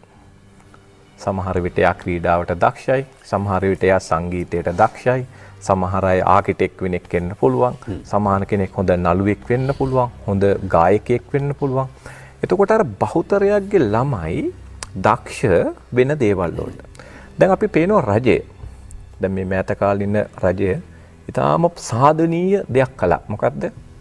මේ බහුවිධ බුද්ධිය අනුව ළමයින්ට යන්න පුළුවන් ශේෂ්ත්‍රයේ A level ද වෙනස් කළා. දැන් අපි දන්නවා A level වල විෂයන් 28ක් හඳුන්වලා දීගෙන දෙන්න යනවා. මම හිතනවා 2018 විතර පටන් ගන්න. ඒක ඉතාම හොඳ ගුණාත්මක ප්‍රවණතාවයක් අධ්‍යාපනයේ. නමුත් අපිට වෙනස් කළ යුතු දේවල් ටිකක් තියෙනවා. දැන් අපි කතා කර හිටියේ ශිෂ්‍යත්ව විභාගේ වෙනස් කරන්න ඕන මොනවද කියන එක. දැන් මෙතන බලන්න අපි හිතමු දැන් මේ බුද්ධිය වැඩි ළමයි ටික පාස් වුණාට පස්සේ අනිත් ළමයි මොකද කරන්නේ? දැන් බලන්න දැන් අපි ෆොටෝ එකක් ගහනවා. දැන් අපි දැන් මේ ශිෂ්‍යත්වයේ පාස් වෙච්ච ළමයින්ගේ ෆොටෝ එකක් ගහනවා ඉස්කෝලේ ඉස්සරහා. දැන් මේක කොච්චර ගෝත්‍රිකද? දැන් මං කියන ගෝත්‍රවාදී කියලා අපි කියනවනේ. කොච්චර වෙනස් කොට තකනවා. දැන් ඔය පෝස්ටර් එකේ ගහන අය හිතන්නේ මේකෙන් අනිත් ළමයි උත්තේජනය වෙයි. අනිත් ළමයි උනන්දු වෙලා ඉගෙන ගනී කියන එක. දැන් දිනේෂ් මේක උනන්දුවේ ප්‍රශ්නයක් නෙවෙයි. දැන් මෙතන තියෙන ප්‍රශ්නේ තමයි දැන් බුද්ධිය අඩු ළමයා. ඒ බුද්ධිය අඩු ළමයාට කරන්න දෙයක් නැහැ අරයා පාස් වුණාට. එයාට කරන්න දෙයක් නැහැ ඒකට. පැහැදිලි. හැබැයි අපි මේ පෝස්ටර් ගහන එක නතර කරනවා. දැන් පෝස්ටර් එක ගහව අපි දන්නකො මෙහෙම දැන් ඔන්න එක ළමයෙක් ඉන්නවා 164න් ශිෂ්‍යත්වයේ පාස් වුණා. එතකොට 160 ළමයා පෝස්ටරේ නෑනේ. ඔව්. එතකොට ඒ ළමයාට ඇති වෙන හැඟීම මොකක්ද? ඍණාත්මක උත්තේජනයක්.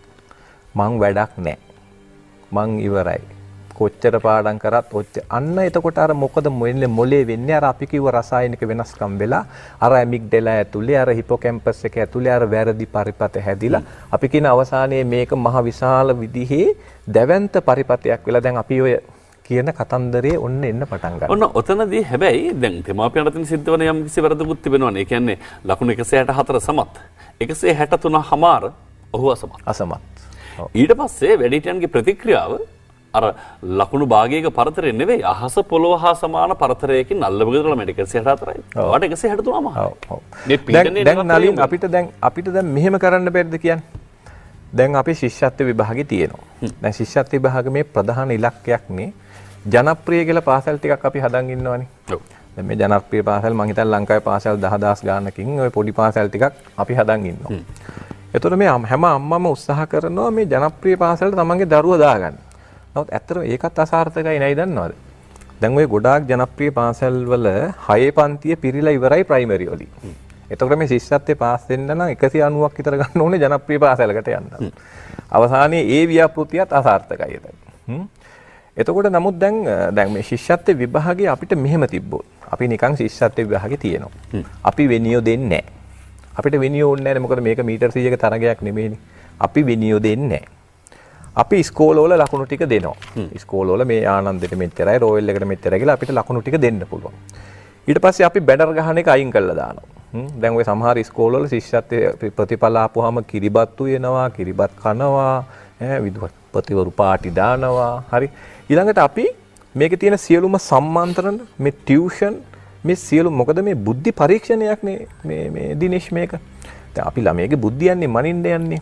එතකොට මේක මේ පුහුණු කරලා ප්‍රැක්ටිස් කරලා දැන් සමහර ශිෂ්‍යත්ව විභාගයට ළමයින්ව මුහුණ දෙවනවා ප්‍රශ්න පත්‍ර 300 400 කරවනවා. ඒතර එහෙම කළා දැන් අර අපි ගිය සතියේත් මතක් කළා මේ ශිෂ්‍යත්වයේ පාස් වෙන බහුතරයක් විශ්වවිද්‍යාලය යන්නේ නැහැ. හේතුව ඒ ක්‍රියාවලිය නිසාම ඒ ශිෂ්‍යත්වයට පුහුණු කරන ක්‍රියාවලිය නිසාම අර විදිහේ ඍණාත්මක උත්තේජන මොළේ ඇතුලේ ඇති වෙලා ඇවිත්ලා පෞරුෂය අභ්‍යන්තරය කාදනය වෙනවා. ඒ කියන්නේ අර ලලිත් වෛද්‍යතුමා අපිට පටන් ගන්න කිව්වා වගේ ඍණාත්මක උත්තේජන. ඔයලාත් විභාගයේ කිව්වම එන්නෙම ඍණාත්මක මහා විශාල බයක්. ඒ බය මොළේ ඇතුලේ අර ලිම්බික් සිස්ටම් එක ඇතුලේ හදලා දැන් ඒ නිසා තමයි මේ දිනේෂ් දියුණු කිසිම රටක ওই ළමා කාලේ මහා බරපතල අත්දැකීම් ළමයට දෙන්නේ නැහැ.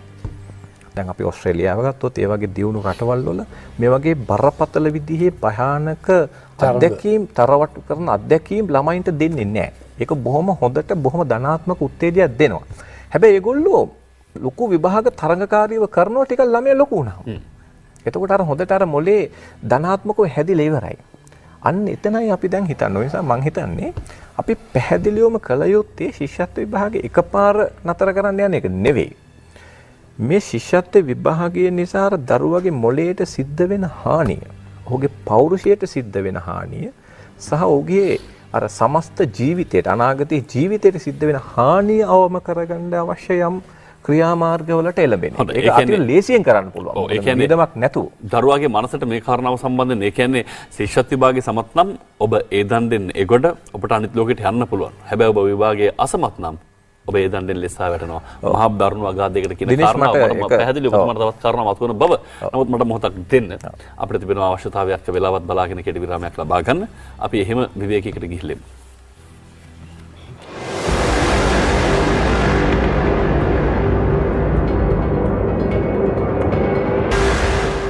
හොඳයි.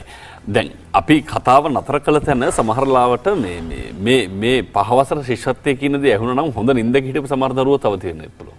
හැබැයි එහෙම නැතත් මොනතරම් නිින්දක හිටියත් වැඩි හිටියේ නම් බොහෝ දෙනෙක් කව දෙන්නත් පුළුවන් මාතෘකාවක්. ඒ තරම්ම සමාජයේ කතා බහට ලක්වන මාතෘකාවක් පිළිබඳව සාකච්ඡා කරමින් හිටියේ. මම හිතන්නේ ડોક્ટર චමින්ද විරසිරිවර්ධන නතර කළ මම පොඩි තව කාරණාවක් මෙතන මතක් කළ යුතුව තියෙනවා කියලා හිතුණා. දැන් අපි මේ කතා කරගෙන යනකොට කෙනෙකුට හිතෙන්න පුළුවන් දැන් මේ ශිෂ්‍යත්වයේ විභාගයෙන් දැන් අපි මං කියවනේ දැන් මේ බුද්ධිය වැඩි අය විතරයි මේකේ පාස් වෙන්නේ කියලා ඉවරලා. එතකොට අපි තුන් දෙනා මේකේ පාස් නෑනේ. ඒතර බුද්ධිය අඩුද බුද්ධිය අඩුද කියන කතන්දරේ අපිට දැන් මෙතන එනවා. හරි. දැන් මේකේ තියෙන ප්‍රශ්නේ තමයි අපිට මේකෙන්ම හැම එකම කියන්න බෑ. දැන් මේ බුද්ධි වක්‍රය දාලම අපිට හැමදේම විග්‍රහ කරන්න බෑ. මේක තව සාධක ගොඩක් තියෙනවා. ඒ නිසා මං හිතනවා දැන් අපිට මේ සමහර සාධක තාම තේරෙන්නේ නැහැ. ඒව හොයාගෙනත් නැහැ සමහර ඒවා. ඒ නිසා මං හිතනවා අපි කල යුත්තේ මේ බුද්ධි වක්‍රය මතමත් ඉඳගෙන මේක කරන්න බෑ. ඔව්. හරි? දැන් කෙනෙකුට වැරදි වැටහීමක් යන්න පුළුවන්. දැන් මේ මං කියන්නේ විදිහට එහෙනම් ඉතින් මේ ශිෂ්‍යත්ව පෙළෙන ඔක්කොම බුද්ධිමත් එහෙනම් ওই කැම්පස් ගිහිල්ලා තියෙන්නේ කොහොමද මේ කට්ටිය කියලා අපි ඉස්සෙල්ලත් කිව්වනේ. හරි? ඒ මේක සාධක ගොඩක එකතුවක්. ඔව්. නිසා මං හිතනවා අපි හැබැයි මේකේ තියෙන පොසිටිව් දේ තමයි අපි හැමෝටම මේ දැන් උදාහරණයකට දැන් අපි හැමෝම මේ තේරුම් ගත යුතු දේ තමයි අර ළමයාට එල්ල කරන පීඩනේ. දැන් මෙතන තියෙන විශේෂ කෑල්ල තමයි අර ළමයාට ටොක්සික් ස්ට්‍රෙස් නැත්නම් ඒක එල්ල වෙන්නේ දැන් අර ටිකක් අර බුද්ධිය ටිකක් අඩු වෙන ළමයාට අර පීඩනේ වැඩියෙන් එල්ල කරනවා. දැන් ඒකට මම උදාහරණයක් කිව්වොත් එක දරුවෙක් මට ආවා. මේ දරුවාගේ මට හිතෙන්නේ දැන් එල්ල කරපු පීඩණයට එයාගේ අර ප්‍රීෆ්‍රන්ටල් කෝටෙක්ස් එකයි ලිම්බික් සිස්ටම් එක අතර සම්බන්ධය ගිහලා දරුවා හැමතැනම මොලේ කෙල ගහනවා. අත හොදනවා වැඩි. පස්සේ ඒක අධ්‍යයනය කරගෙන යනකොට තේරිච්ච දේ තමයි එයා මේකේ ඒ මව එල්ල කරපු පීඩණයට තමයි මේකේ ගොඩක්ම ප්‍රශ්න ආවේ. එතකොට අපි බුද්ධි පරීක්ෂණයක් කරලා බැලුවාම එයාගේ බුද්ධිය අඩුයි. එතකොට දැන් බලන්න ඒකම අර කිව්වේ අඩු බුද්ධිය තියෙනකොට ඒ පීඩනය ගොඩක් වැඩි දරුවෙකුට. ඒකට කරන්න බැරි තරම් පීඩනයක්. ඒ නිසා මේ සාධක ටික මම හිතනවා අපි හරියටම තේරුම් අරගෙන ශිෂ්‍යත්වය කරොත් මම හිතනවා වඩා හොඳයි කියලා. මම හිතනවා උදේනටත් පොඩි අදහසක් ඒ කාරණාවට එතමට එන්න පුළුවන්කම තිබුණා. දැන් ඔය කියපු කාරණාවම සමාජීව අපිට දැන් අනිත් පාර්ශවය. ඒ කියන්නේ සමහර ලාවට හොඳ දැනුම් මට්ටම තියෙනවා ශිෂ්‍යත්ව විභාගයේ සමත් වෙනවා. හැබැයි ඊට පස්සේ අර වැඩිහිටියා විදිහින් තිබුණු සමහර කාරණා සොයා බැලීම ඇල්බම් නිරන්තර ඔහු පිළිබඳව අවධානය ගිලිහනවා. අපේ පුතා ශිෂ්‍යත්වයේ පාස්. දැන් ඉතින් O level A level කියලා කියන්නේ යාට මහ ලොකු දෙයක් නෙවෙයි. දැන් යා ලොකු මිනිහෙක්. කියන අතහැරීමම සමහර ලාවට ඔහුගේ ජීවිතය අනිත් පැත්තට බලපාන කාරණාවක් වෙන්නත් පුළුවන්කම තිබෙනවා. අපිට ඒක වෛද්‍ය විද්‍යාත්මකව දැන් තහවුරු කරගන්න වෙලාව නෙවෙයි. මම හිතන්නේ උදේන ආටිකල් වෛද්‍යතුමා. ඇත්තටම මේක ශිෂ්‍යත්වය ගැන කතා කරනකොට මගේ අත්දැකීම තමයි ඇත්තටම මේ විභාගයේ ආශ්‍රිතව ගොඩ දෙනෙක් අපි වෙත යොමු වෙනවා. ඊට පස්සේ ඒ කාල සීමාව පහ වුණාම ඒ කට්ටිය නැහැ. ඒ කියන්නේ ආයෙ යොමුවීමක් වෙන්නේ නැහැ. එතකොට ගොඩ දෙනෙක්ට මේක මේ දරා ගැනීම ටිකක් අමාරු ගතියක් තියෙනවා කියන එක හැඟෙනවා. එතකොට අර කිව්වාගේ බුද්ධි මට්ටම අඩු කට්ටියට නෙවෙයි දක්ෂ කට්ටියටත් මේක ප්‍රශ්නයක් වෙනවා. මොකද දැන් පාස් වෙයිද නැද්ද කියන චකිතය තියෙනවා, වීතිකාව තියෙනවා. දක්ෂ කට්ටියටත් මේක ගොඩක් වෙලාවට මේ ගැටලුවක් වෙනවා. තවත් දකින්න දෙයක් තමයි දැන් ડોක්ටර් චන්දිම කිව්වා ගොඩක් වෙලාවට ලොකු ස්ට්‍රෙස් එකක් තිබුණාම තමන්ගේ වයස අවුරුදු 6යි නම් 6 ස්ට්‍රෙස් එක එයාට දරා ගන්න බැරි නම් එයා නිකරුණේම හිතන්නේ නැතුව අවුරුදු 5ක 4ක විදියට හැසිරෙන්න ගන්න පුළුවන්. කිව්වාගේ කෙල ගහන්න පටන් ගන්න පුළුවන්. ඒ වගේ දේවල් පුළුවන්. ඒ වගේ අපි දේවල් දැක්කලා තියෙනවා. තවත් ගොඩක් වෙලාවට දකින්න යක් තමයි එකපාරටම කියන බඩ රිදෙනවා, ඔළුව රිදෙනවා. ඉස්කෝලේ යන්න බෑ. හේතුවක් නැහැ. පරීක්ෂණ ගොඩාක් කරනවා. බලාගෙන ගියාම විභාගයට මුහුණ දීම අපහසු වෙලා. එතකොට අපේ මොළයයි ඇඟ අතර සම්බන්ධයක් තියෙනවා. මේ සම්බන්ධය ඇතුළත උන්ට ඒක දරා ගන්න බැරි වෙනවා. එක කාරණයක් ළමයින්ට විභාගේ දරා ගන්න බැරි වෙනවා වගේම තවත් ලොකු දෙයක් තියෙනවා. අපිට දකින්න දෙයක් තමයි අත්දැකීම දෙමව්පියන්ටත් මේ විභාගේ මේ පාස් නොවීම දරා ගන්න බෑ.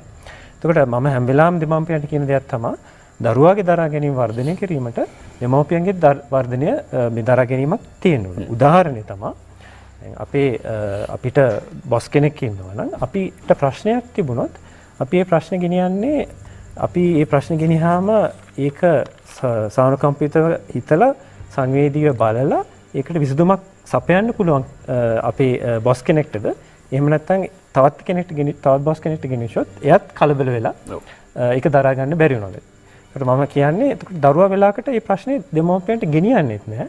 බඩරි දීම ඔළුව කැක්කුම් වගේ දේවල් වලින් එනවා. මොකද දන්නවා ඒක දෙමව්පියන්ට ගෙනියොත් දෙමව්පියන්ටත් දරා ගන්න බෑ කියලා. ඒකට අපි දෙගොල්ලන්ගේම දරා ගැනීම වර්ධනය කිරීමක් තමයි ගොඩක් වෙලාවට කරන්නේ. ඒ කියන්නේ අනිත් එක දරුවන් උපතව කෝටික ප්‍රශ්නයක හිර වෙනවා. මට මේක තනින් විසඳ ගන්නත් බෑ. මට මේක මගේ වැඩිහිටියට කියන්න හැකියාවක් නැහැ. ඔහු ලොකු පීඩනයකට පත් වෙනවා. මම ડોક્ટર ලලිත් ගාවට එන්න කැමති එක් වතාවකදී ඔබ අපි පූර්ව සාකච්ඡාවේදී සඳහන් කළා මගේ ළඟට ආවා එක්තරා දරුවෙක්. හැබැයි දරුවාට බෝලේ උඩින් දාලා දුන්නාම බෝලේ අල්ල ගන්න බැහැ නැහැවද. මේ ක්‍රියාකාරකම් වලින් පරිබාහිර වුණා. ඉස්සෙල්ලා අපි කිව්වා ඩිජිටල් තාක්ෂණයත් එක්ක ඇඟිලි තුඩු වලින් ලෝකයේ සියල්ල හකුලවගෙන දිගහැරගෙන දකින්න පුළුවන් දරුවට දැන් පාපැදියක් පදින්න. ඒකෙන් වැටෙනකොට හරියට වාරු තියාගන්නේ කොහොමද කියන කාරණාව. බෝලයක් උඩ දාන්නේ කොහොමද? ඒක කොහොමද අතින් පයින් සමබර කරලා තියාගන්නේ කියනවා. මේවා අහිමි වීම දරුවාගේ මානසික තත්ත්වයේ ලොකු ප්‍රශ්නයක්. මේ ළමයි ආවම අපි අපේ සෙන්ටර් එකේ කරන දෙයක් තමයි ළමා ශික්ෂණචර්යා සහ ළමා තරුණචර්යා වලට කරන එකක් තමයි ඒගොල්ලන්ගේ ඇඟිලි ක්‍රමානුකූලව ව්‍යායාම වල යෙදවනවා. මේ ග්‍රිප්ස් ඇන්ඩ් රෝප්ස් වලින් ඒකෙන් දේවල් දෙකක් වෙනවා. ළමයිගේ මතකයේ දියුණු වෙනවා. ඩිජිටල් ආදානයට බැහැ වුණු ඩෝපැමින් ඇවිස්සුණු පතයන් නිෂේධනය වෙලා කූල් ඔෆ් වෙලා ආපහු පාඩම් කළ හැකි තත්වයකට එනවා. මට හිතෙනවා මේ අවස්ථාවේ කියා දී යුතුයි කියලා දැන් ඉන්නවනේ වයිජන් කියලා පරම්පරාවක් ඉන්නවා. අයිජන් කියලා පරම්පරාවක් ඉන්නවා. වයිජන් කියන්නේ 1990 දී ඉපදුණු අය අල මිලේනියම් එක හරහා ගිය අය. දැන් ඒගොල්ලෝ ගොඩක් ඩිජිටල් ලෝකෙටම මොලේ පත මේ වෙලා මොලේ පත සැකසීලා ඉස්සෙල්ලා මං අපි දැකපු ග්‍රැෆික් එක පොඩ්ඩක් දැම්මොත් බහුවිධ බුද්ධීන් දෙන ග්‍රැෆික් එක 7ක් තිබෙනවා. ඒගොල්ලන්ගේ ගම්ම්‍ය ශ්‍රව්‍ය දෘශ්‍ය පත බොහොම උත්තේජවත් ලෙස වැඩිලා තියෙන්නේ. ඒ නිසා ඒගොල්ලන්ගේ ප්‍රසංගික ගතිය වැඩි. ඒගොල්ලෝ ගොඩක් කැමති මේ රූපවාහිනිය එක රූපවාහිනි වල යන්නා වූ ස්ටාර් වැඩසටහන් වලට සහභාගී වෙන්න. ඊළඟට ඒගොල්ලන් හිතනවා ඒගොල්ලන්ගේ මේ ෆීල්ඩ් එක වෘත්තීය ෆීල්ඩ් එක වෙන්න යන්නේ එන්ටර්ටේන්මන්ට්, IT, ඩෙකෝ, නිරූපණය, මොස්තර නිරූපණය, රංගපෑම, ඩාන්සිං, මියුසික්. ඉතින් ඒ වගේම ඒ ෆීල්ඩ්ස් දැන් හැදිලා තියෙනවා. දැන් අපිට පේන්න තියෙන්නේ මව් කුසේදීම මේ පතයන් යම් විදිහකට යොමු වෙන ගතියක් තියෙනවා. දැන් ළඟදිම තියෙන රිසර්ච් වලින් පේන්න තියෙනවා මවගේ ඩිජිටල් තිර දැක්ම දරුවගේ මොළයට බලපානවා. PGE2 කියලා අණුවක් තියෙනවා. ඒ අණුව අඩු වැඩි වෙන විදිහට අර බහුවිධ කොයි පතයන්ද වැඩිපුර වැඩෙන්නේ කියලා මව් කුසේකම ළමයාගේ මොලේ පතයන් වල වැඩිමක් තිබෙනවා. අර එවකට නම් කිව්වේ දරු ප්‍රසූතියට සූදානම් වෙනින්නට මවක් උෂ්ණාධික කෑම කෑවොත් දරුවට හොඳ නැහැ. ඒත් එක්කම සෙමෑ විස්සන කෑම කෑවොත් හොඳ නැහැ. හැබැයි මේ කියන විග්‍රහයේදී ගැබිනි මවගේ තාක්ෂණික භාවිතාවත් දරුවත් එක්ක ලොකු සම්බන්ධකමක් තියෙනවා. තිබෙනවා. මොකද මව උපදවන රසායනික සම්ප්‍රේෂකයන් දරුවගේ මොලේට බලපාලා දරුවගේ මොලේ කොයි පතයන්ද වැඩෙන්නේ කියන මේකක් එනවා. ඒ නිසා අපිට සිද්ධ වෙනවා අර බහුවිධ බුද්ධි පතයන් අනුව සමහර ළමයි ගණන් වලට දක්ෂයි. සමහර ළමයි අයින්ස්ටයින් ඇවිල්ලා ඉගෙනුවත් නිව්ටන් ඇවිල්ලා ඉගෙනුවත් ගණන් පාස් වෙන්නේ නැහැ. 30% ළමයි ගණන් ෆේල් වෙනවාමයි. අපේ හැම එක්සෑම් එකකම මේ ගණන් ෆේල් වෙනවා. ඉතින් පේරන්ට් ටීචර් දවසට අම්මා එන්න ඕන, තාත්තා එන්න ඕන, මේක වදයක් දෙන්න ඕන, මේ ළමයට කොහොම හරි ගණන් උගන්නන්න. 30% ළමයි ෆේල් වෙනවාමයි ගණන්. කවුරු වෙලි ඉගෙනුවත්. මේක අපි කියලා දෙන්න ඕන. මේකට තව දෙයක් එකතු වෙනවා. ඩිජිටල් තිරයක ළමයා ගත කරන කාලය අනුව එයාගේ කළමනාකරන පත, භාෂාමය පත, අනිත් අය එක්ක සහශීලී වෙන පත, තමා ගැනම සමශීලී වෙන පත එන්න එන්න අඩු වෙනවා. වැඩි වෙන්නේ ගම්‍ය, ශ්‍රව්‍ය, දෘශ්‍ය කරලා පෙන්වන්න. එතකොට අපිට ඇති වෙලා තියෙන පරම්පරාවක් වැඩ කරන පරම්පරාවක් නෙමෙයි, වැඩ පෙන්වන පරම්පරාවක්. ඒ ශෛලියෙන් පත හැදුනම විභාග වලට මුහුණ දීමත් පාඩම් කිරීමත් එන්න එන්න අමාරු වෙනවා. එහෙම ප්‍රශ්නිකුත් තිබෙනවා ඩිජිටල් තිරයට යොමු වෙන තරමට. හොඳයි. දැන් ඔය එක් එක් විෂයට සමහර දරුවෙක් ගණිතයට ඔහු ප්‍රියයි, ඔහු දක්ෂයි. සමහර දරුවෙක් එක එක විෂයන් වලට ඔබතුමා කිව්වා වගේ විවිධ මාතෘකාවලට. හැබැයි අපි සමහර දරුවෝ දකින්නවානේ. ඔහු පාසලේ ක්‍රිකට් කණ්ඩායමෙත් ඉන්නවා, තූර්ය වාදක කණ්ඩායමෙත් ඉන්නවා. පද්‍ය ගායනා වලට ගියාම ඔහු තමයි ජයග්‍රහණය කරන්නේ. මේ විදිහට බහුවිධ දක්ෂතාවලින් සමන්විත දරුවෝ බිහි වෙනවා. මේක සිද්ධ වෙන්නත් මේ මොලේ ක්‍රියාකාරීත්වය කොහොමද බලපාන්නේ? මම දන්නේ මේ විද්‍යා ස්වභාවයේ ඕනම කෙනෙකුට මේ ප්‍රශ්නේ විවෘතයි. ඒ කියන්නේ ඒ පත හතම පොඩි කාලේ ඉඳලම මේ ළමයිගේ හොඳට හැදිලා තියෙනවා. ඒ ළමයා මේ ඇඟිලි වැඩ කරන දේවල් වලට ගිහිල්ලා තිබෙනවා. මියුසික් වලටත් ගිහිල්ලා තිබෙනවා. දැන් තමාගේ ශික්ෂණ රටාවෙත් ඒ ළමයා මතකයේ රඳවා ගැනීම, සම්බන්ධ කිරීම, ඩොක්ටර් චමින්ද කිව්වා වගේ පරිකල්පනය, ඊළඟට ඒක අර හොඳට ඒක මතකයේ රඳවා තැබීම, ඒක ආවර්ජනය කිරීම, යුතු වෙලාවට පාවිච්චි කිරීම, ඒ පත හත සමමිතිකව හැදුණු ළමයි තමයි අපිට අවශ්‍ය. ඔකට දෙමව්පියන් දරුවන්ට ලබා දෙන නිදහසේ යම්කිසි ආකාරයක සමපාද බවක් තියෙනවද? මම ඒකට පොඩි කාරණා කීපයක් එකතු කළොත් දැන් අපේ ලලිත් සර් කියනවා වගේ දැන් අපේ දැන් දිනේෂ්ගේ මගේ අපි හැමෝගෙම ළමා කාලේ හැදුනේ බොහොම ස්වභාවික උත්තේජයකනේ. ගස්වල පනිනවා, බැමි වලින් පනිනවා. ඒ කියන්නේ අර කියන ඩිජිටල් තිර එක්ක, ඩිජිටල් තාක්ෂණයත් එක්ක නෙවෙයි හැදුනේ. එතකොට මම හිතන්නේ දැන් ඒ නිසා අර සියලු පරිපත, ඔය කියන සියලු පරිපත සමබරව හැදීමට අවශ්‍ය පරිසර වටපිටාව හැදිලා තිබුණා. දැන් අද වෙනකොට මේ සමාජ ක්‍රමයේ වේගය වෙනස් වුණා. න්‍යෂ්ටික පවුල කැඩිලා ගියා, මිනිස්සු බොහොම අයිසොලේට් වුණා, අම්මා තාත්තා රස්සාවට යන්න ගත්තා, අම්මා තාත්තා හරි කලබලයි. අම්මා තාත්තට ලේසිම ක්‍රමය තමයි ළමයාට ෆෝන් එකක් දාලා දෙනවා, ලැප්ටොප් එක දාලා දීලා තමන්ගේ වැඩ ටික කරගන්නවා, නැත්නම් ළමයා ඇඟේ ඉල්ලෙන් දෙනවා. මේ වගේ සමාජ ප්‍රශ්න ගණනාවක් එක තමයි ඔය කියන தත්ත්වෙට සමාජ ක්‍රමයේ ක්‍රමානුව පරිවර්තනය වෙන්නේ. ඒතකොට දැන් අපි මේවා කතා කරාට දැන් අද රස්සාව කරන අම්මට, රස්සාව කරන තාත්තට තමන්ගේ දරුවා බලා ගන්න කෙනෙක් නැහැ, උය ගන්න වෙලාවට වැඩ ටික කරගන්න විදිහක් නැහැ, ටීවී එක දාලා දීලා අරවා මේවා කළා තමයි මේක කරගන්නේ.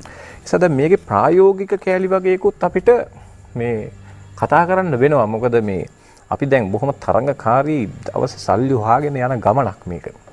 එතකොට මේ ස්වභාවික පරිසරය දැන් මේවටත් අපි යම් කාරණා විකල්ප හොයන්න සිද්ධ වෙනවා.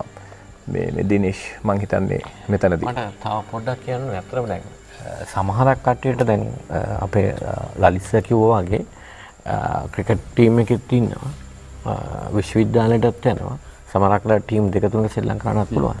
ඇත්තටම එහෙම තමයි. මිනිස්සු එකිනෙක කෙනා සමාන නැහැ. විභවය කිව්වනේ අපි උපරිම විභවයක් තියෙන්න පුළුවන් හැම එකෙම. නමුත් හැම එක්කෙනා මේ උපරිම විභවයට යන්නේ එකක් නේ. විභවය කියලා කියන්නේ ලබාගත හැකි උපරිම මට්ටම. එතකොට දක්ෂතා කීපයකින් හෙබි කට්ටිය අපි අතර ඉන්නවා. ඒක වෙනස්. එක එක්කෙනාට පුද්ගලයන්ට හැකියාවල් වෙනස්. ඉබේම ඊටාම පහසුවෙන් ලබාගත හැකි ප්‍රවණතාවයන් තියෙන අය ඉන්නවා. එතකොට සමහරක් කට්ටියට සින්දු කියන්න හොඳට පුළුවන්. එයාට වෙන දෙයක් බෑ කියන එක නෙමෙයි කියවෙන්නේ. එතකොට සමහරක් කට්ටියට මේ වගේ දක්ෂතා පැති දෙක තුනකින්ම දක්ෂතාවය දක්වන්න පුළුවන්කම තියෙනවා. ඒක තමයි අපි අතර තියෙන වෙනස්කම්. මේවා අපි ලැබපු පරිසරයේ අත්දැකීම්, ඒ වගේම අපි උපතේදී අපි අරන් ආපු ඥාන සැකැස්මත් එක්ක අපිට ආපු හැකියාවන් මේ ඔක්කොම සැකැස්මේ තියෙනවා. ඒ වගේ අපේ අතර වෙනස්කම් තියෙන්න පුළුවන්. හැබැයි හැමෝටම යම් ශේෂ්ත්‍රයක් තියෙනවා කියලා හිතනවා. විශේෂඥයෙක් වීම සඳහා. ඔව්. යම් ශේෂ්ත්‍ර තියෙනවා. හැම එක්කෙනාටම ගණිතයේ පැත්තෙන් ඉස්සරහට යන්න පුළුවන් කියලාම හිතාගෙන, අධ්‍යාපන පැත්තෙන් ඉස්සරහට යන්න පුළුවන් කියලා හිතාගෙන හැම එක්කෙනාටම උපරිම විභාග ලකුණු ලබා ගත යුතුයි, හැමෝටම එක වගේ ගන්න පුළුවන් කියලා හිතාගෙන ඉන්න එක තමයි මම හිතන්නේ වැරදි. එක්කෙනෙකුට මේ පැති කීපයකින්ම ලකුණු ලබා ගන්නත්, දක්ෂතා දක්වන්නත් පුළුවන්කම තියෙන්න පුළුවන්. ඔව්. ඒ කියන්නේ පැහැදිලිවම දැන් අපි දකිනවා ගීත කියන වෛද්‍යවරු ඉන්නවා. ඒත් එක්කම උපාධිධාරී ක්‍රීඩකයෝ ඉන්නවා. මේ ඕනෑම දෙයක් ඔවුන්ගේ මනුෂ්‍ය ජීවිතය තුළේ උන්ට හැබැයි එක් කාරණාවකදී ඔහු ප්‍රමුඛයා බවට පත් වෙනවා. ඔහු ක්‍රිකට් ක්‍රීඩකයා හැබැයි ඔහුට උපාධියක් තිබෙනවා. ඔහු වෛද්‍යවරයා ඔහුට ගීත කියන්න පුළුවන්. මේ දේවල් ජීවිතයත් එක්ක සම්බන්ධ. ඒකට හේතු වෙන්නේ දැන් අර පරිපත හැදෙනකොට ඒ පරිපතවල ඥානමය කොටසක්. කියන්නේ දැන් උදාහරණයක් විදිහට අපි දන්නවා ගායකයන්ගේ පුතාලා සින්දු කියනවා. ඒ හේතුව ඒ ගායනයේ හැකියාව ඥාන වලින් කොටසක් එනවා. දැන් අපේ හැම ගායකයෙක්ම පුතෙක් ගොඩක් වෙලාට සින්දු කියනවනේ. ඔව් මේක කියන්නේ හැබැයි ඔහු කිව යුතුයමයි කියලා නෙමෙයි. නමුත් ඒ පරිපතයට අවශ්‍ය ඥානමය පරිපත ඒ කියන්නේ ඥානමය සැකැස්මක් එනවා. එතකොට පරිසරයෙන් වෙන්නේ තව ඒවා ඒක උත්තේජන වෙලා හැදිලා එනවා. ඔව්. ඒ කියන්නේ උදේනට මම හිතනවා අදහසක් තියෙනවා. ඒවකට පැවති කුලවාදයේ පවා පන්ති ભેදයේ පවා සමහර ලාවට කියනවා කුඹල්නේ ඔබ කළ යුතු කුඹල් රස්සාව. ඒ සමාජ කාරණාව දෙනවා අර ඥාන වලින් ආපු කාරණාව මේකත් එක්ක උත්තේජනය වී අවසානයේදී ඔහුත් කුඹලා බවට පරිවර්තනය වෙනවා. මම හිතන්නේ ડોક્ટર උදේනටත් යම් කිසි කාරණාවකට පුළුවන් මේකට මැදිහත් වෙන්න. මම ඒකට වෙනස් මුහුණුවරකුත් කියන්න අර කාරණාවලට අමතරව අපිටත් විවිධ දේවල් වලට දක්ෂය දැක්කොත් ඒකට තව දේවල් වලට දක්ෂයි. මොකද්ද? දැන් සින්දු කියන දොස්තරවරයා හැම ගායන තරඟයකටම යන්නේ නැහැ. හැම දෙයකටම යන්නේ නැහැ. එතකොට එයා තීරණය කරනවා. මට කරන්න පුළුවන් මොකද්ද? මගේ සීමාව මොකද්ද? පරිපාලනය කරනවා. සමහරක් ඒවාට බය නැතුව මට කරන්න බෑ කියලා කියනවා. එතකොට එවැනි දක්ෂතා. ඒ කියන්නේ අපි කියන social emotional skills. අපි එතකොට දැන් යම් තරඟයකට යනකොට මට බයක් දැනෙනවා නම් මම කොහොමද ඒක පරිපාලනය කරගන්නේ? එවැනි දක්ෂතා රාශියකුත් මේ කට්ටිය ගොඩනගාගෙන තියෙනවා අපිට පේන්නේ නැති. එතකොට අපි ඒක එවැනි දක්ෂතාවක් මොළයේ වර්ධනයට ගොඩාක් වැදගත්. ඉවත් වර්ධනය කිරීම වැදගත් කියන එක තමයි මේ මගේ අදහස. ඒක බොහොම වැදගත් කාරණාවක්. ඒ කියන්නේ Tamanට ඇත්තටම පුළුවන් මොකද්ද කියන කාරණාව විතරක් නෙවෙයි. Tamanට ඇත්තටම බැරි මොකද්ද කියන කාරණාව හඳුනා ගන්න පුළුවන් නම් මිනිසෙකුට සාර්ථකත්වයේ කරා ගමන් කිරීම හරි පහසුයි. දැන් අපි මෙහෙම කියවනේ එක එක දේවල් කරන්න පුළුවන් විවිධ දක්ෂයෝ පිළිබඳව කිව්වා. හැබැයි සමහර තැන්වලදී ඔබතුමාලාට මේ සායනික අත්දැකීම් ඇති තාමත් හරිහැටි ලේස් ගැටය හරියට ගහගන්න බැරි වයස අවුරුදු 18 20 සම්පූර්ණ වෙච්ච තරුණයෝ. ඔව් මං හිතන්නේ නලින් දිනේෂ් මට නලින් කියන පරණ විදියට. දිනේෂ් දැන් මෙතන තියෙන ගැටලුව දැන් අපි ගත්තොත් දැන් අර මේ දැන් ළමෙක් දැන් අර පරිපත හැදෙනකොට අර මොලේ හැදෙනකොට ඒ රසායන ව්‍යුහය හැදෙනකොට දැන් දෙමව්පියන් වතින් සහ ඒ ගුරුවරු වතින් සිද්ධ වෙන්න පුළුවන් කාරණාවක් තියෙනවා. ඒක තමයි අධි ආරක්ෂාව කියලා අපි හඳුන්වන්නේ. දැන් උදාහරණයක් විදිහට මේ ස්කැෆෝල්ඩින් තියරි කියලා. ස්කැෆෝල්ඩින් කියලා කියන්නේ දෙමව්පියෝ ගුරුවරු ළමයාට මේ පලංචියක් වෙන්න. පලංචි බැඳීමේ න්‍යාය කියලා එකක් එනවා මනෝවිද්‍යාවේ. ඒගොල්ලෝ කියන්නේ දැන් අපි ළමයාට මේස් දෙක දානකොට දිනේෂ් මේස් දෙක දාන්න ළමයාට අපි උගන්ව ගන්නවා මුලදී. උගන්වගෙන ඉවරලා ළමයා ලේස් දෙක හොඳට දානකොට අපි අයින් වෙන්න ඕන. ළමයා මේස් දෙක දාන්න පුරුදු වුණාට පස්සේ අපි අයින් වෙනවා අම්මලා. ළමයා තමන්ගේ ගවුම හරි කලිසම හරි ඇඳ ගන්න ටිකක් මුලදී අමාරු නම් අම්මා හොඳට ඒක පුරුදු කරලා අම්මා අයින් වෙන්න ඕන. ළමයා තනියෙන් කන්න බැරි කාලේ චුට්ටක් කවලා ළමයා තනියෙන් කනකොට අම්මා අයින් වෙන්න ඕන. දැන් අද අම්මලා ගත්තාම දිනේෂ් තියෙන ලොකුම ප්‍රශ්න තමයි අවුරුදු 15 ළමයාටත් මේස් දානවා. අවුරුදු 15 ළමයාට කවනවා. අවුරුදු 12 ළමයාට තමන්ගේ ඇදී බුද්ධි කරව ගන්නවා. සමහර ලාවට පෝරුවට නගින මනමාලයාගේ මම ඇවිල්ලා කඩත පැත්ත පිහදෙනවා නල්ල පොඩ පිහදෙනවා. දැන් මේකේ තියෙන භයානකම දේ මොකද්ද?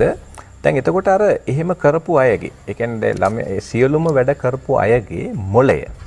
ඒ මොළයේ රසායනික ව්‍යුහයයි අර කියන ස්නායු පරිපතවල හැඩයයි බාහිර වෙනස්. එතකොට ඒගොල්ලන්ට වෙන්නේ අර දරා ගැනීම. අපි ඒකට කියනවා බ්‍රේන් රෙසිලියන්සි කියලා. ඒ දරා ගැනීම අඩු වෙනවා. එතකොට විභාග වලට බය වෙනවා, චූටි දෙයට කැළඹෙනවා, කම්පා වෙනවා වැඩි, සියදිවි නසා ගන්න පුළුවන්, ඇබ්බැහි වීම වැඩි, ඉදිරියට යන්නේ නැහැ, කතා කරගන්න බෑ, පොඩි දෙයට වෙවුලා මේ වගේ සාධක ගණනාවක් ඇති වෙන්න පුළුවන් අර අධි ආරක්ෂා කරපු අයගේ. ඒ නිසා දැන් අර ඒ දෙමව්පියෝ මං හිතනවා දෙමව්පියෝ ගුරුවරු මේක හැම වෙලේම දරුවට පලංචියක් වෙන්න. එයා ඒ වැඩේ කරනකොට ඉවත් වෙන්න ඕනේ. මේක ওই විගොස්කි කියන මනෝවිද්‍යාඥයා හරි ලස්සනට පෙන්නුවා. ඒ පලංචියක් වෙන්න දෙමව්පිය. පලංචිය ගලවනවා අපි ළමයි හැදුනා. ඒ කියන්නේ සැටලීම වගේ. කොන්ක්‍රීට් එක හයි වුණාට පස්සේ සැටලීම ගලවනවා. දැන් අම්මලා කරන්නේ පර්මනන්ට් එකක් ගහන් ඉන්නවා. දැන් ඒනට ප්‍රශ්නාර්ථය තියෙන සමහර තැන්වලදී දුකට ගිය වෙනවා. මම දැනන් හිටියා පුතේ කොන්ක්‍රීට් එක හයි වෙනකොට සැටලීම ගලවනවායි කියලා. නෑ ඒකේ තියෙන අනිත් කෑල්ල මේකයි. දැන් ගොඩාක් අම්මලා කියන්නේ අපිට අපේ අම්මලා මෙහෙම නොකරපු නිසා තමයි අපිට මෙහෙම වුනේ. අපි මෙච්චර ඕගොල්ලන්ට කළත් බලන්නකො ඕගොල්ලෝ දෙයක් කරගන්න. දැන් ඒ අම්මා ඇත්තටම තේරුම් ගන්නවා නම් ඒ අම්මලා එහෙම නොකරපු නිසා තමයි මේ ගානටවත් ඉන්නේ කියලා මම හිතනවා ලොකු දෙයක් කියලා. හොඳයි. ඒ අවබෝධය බොහොම වැදගත්. මොකද මේ ළමා මනස පිළිබඳව සාකච්ඡා කරද්දී මේ සාකච්ඡාව වැඩිපුර ශ්‍රවණය කරන්න ඕන වැඩිහිටියන්. මම ඇත්තටම මේ කතා කරන්න හැදුවේ දැන් ඒ ડોક્ટર චමින්ද කිව්වා වගේ අධි ආරක්ෂාව වෙනුවෙන් දෙමව්පිය ගොඩාක් කාලය වැය කරනවා. ඒ කියන්නේ විශේෂයෙන් මේ ආසියානු කරේ අපි ජීවිත බද්දලා වැඩි ටිකක් මේ ඒක අපේ සංස්කෘතිමය කාරණාවක් බවට පත් වෙලා. ඇත්ත. දැන් ඒකට තව එක කාරණාවක් තියෙනවා මේ මම ඇත්තට මේකත් අපි මතක් කරොත් තමයි මේ පරිසරය අනාරක්ෂිත වුණානේ. පරිසරය දැන් අපේ ළමා කාලයේ අපිට නිදහසේ යන්න ඉඩ තිබුණා. අපි බය නැහැ. නමුත් දැන් මේ වර්තමානයේ සිද්ධ වෙච්ච ව්‍යසනයත් එක්ක පරිසරය අනාරක්ෂිත වීම නිසා දෙමව්පියෝ දරුවෝ ගේ අස්සට දාගත්තා. ඒවකල පරිසරය කියන්නේ පවුල ඇතුලේ සංඛ්‍යාව අඩු වුණා. හොඳයි. ඒ වගේ කාරණා ගොඩක් ඇති වුණා. ඔව් ඇත්තටම දැන් ඒකත් එක්ක දැන් මේ අනාරක්ෂිත බව දැකලා ඉවර වෙලා කරේ මොකද හැමතැනම ගිහිල්ලා අම්මා බලාගෙන ඉන්නවා මේක හරියට කරනවද මෙතන නරකක් වෙනවද මෙතන කරදරයක් වෙයිද කියන එක. මම හිතනවා අම්මලාට දැන් මම යෝජනා කරනවා දරුවන්ට අවශ්‍ය පරිසරය හදලා දුන්නා මෙයාලා එයාලගේ වැඩ කරගනි. හැබැයි පොඩ්ඩක් ආදරයත් එක්ක දරුවෝ අපහසුවට පීඩාවට පත් වෙලා ඉන්නවද කියන එක දිහා පොඩ්ඩක් බලන්න. සමහරට තමන්ගේ යාළුවෙක් තරහ වෙච්ච එක නිසා වෙන්න පුළුවන්. තමන්ගේ ගුරුවරයා කියපු වචනේ නිසා වෙන්න පුළුවන්. තමන්ගේ විභාගයේ පිළිබඳ වෙන්න පුළුවන්. පාඩම් වැඩ කටයුතු කීපයක් වැඩි හින්දා වෙන්න පුළුවන්. තේරුම් ගත්තේ නැති නිසා වෙන්න පුළුවන්. එහෙම නැත්නම් ක්ලාස් ප්‍රමාණය දැන් ටියුෂන් පන්ති ගොඩක් තියෙනවා. ළමයා පීඩාවට පත් වෙලා ඉන්නවද මොකක් හරි එකකින් පීඩාවට පත් වෙලා ඉන්නවද කියන එක ටිකක් දකින්න.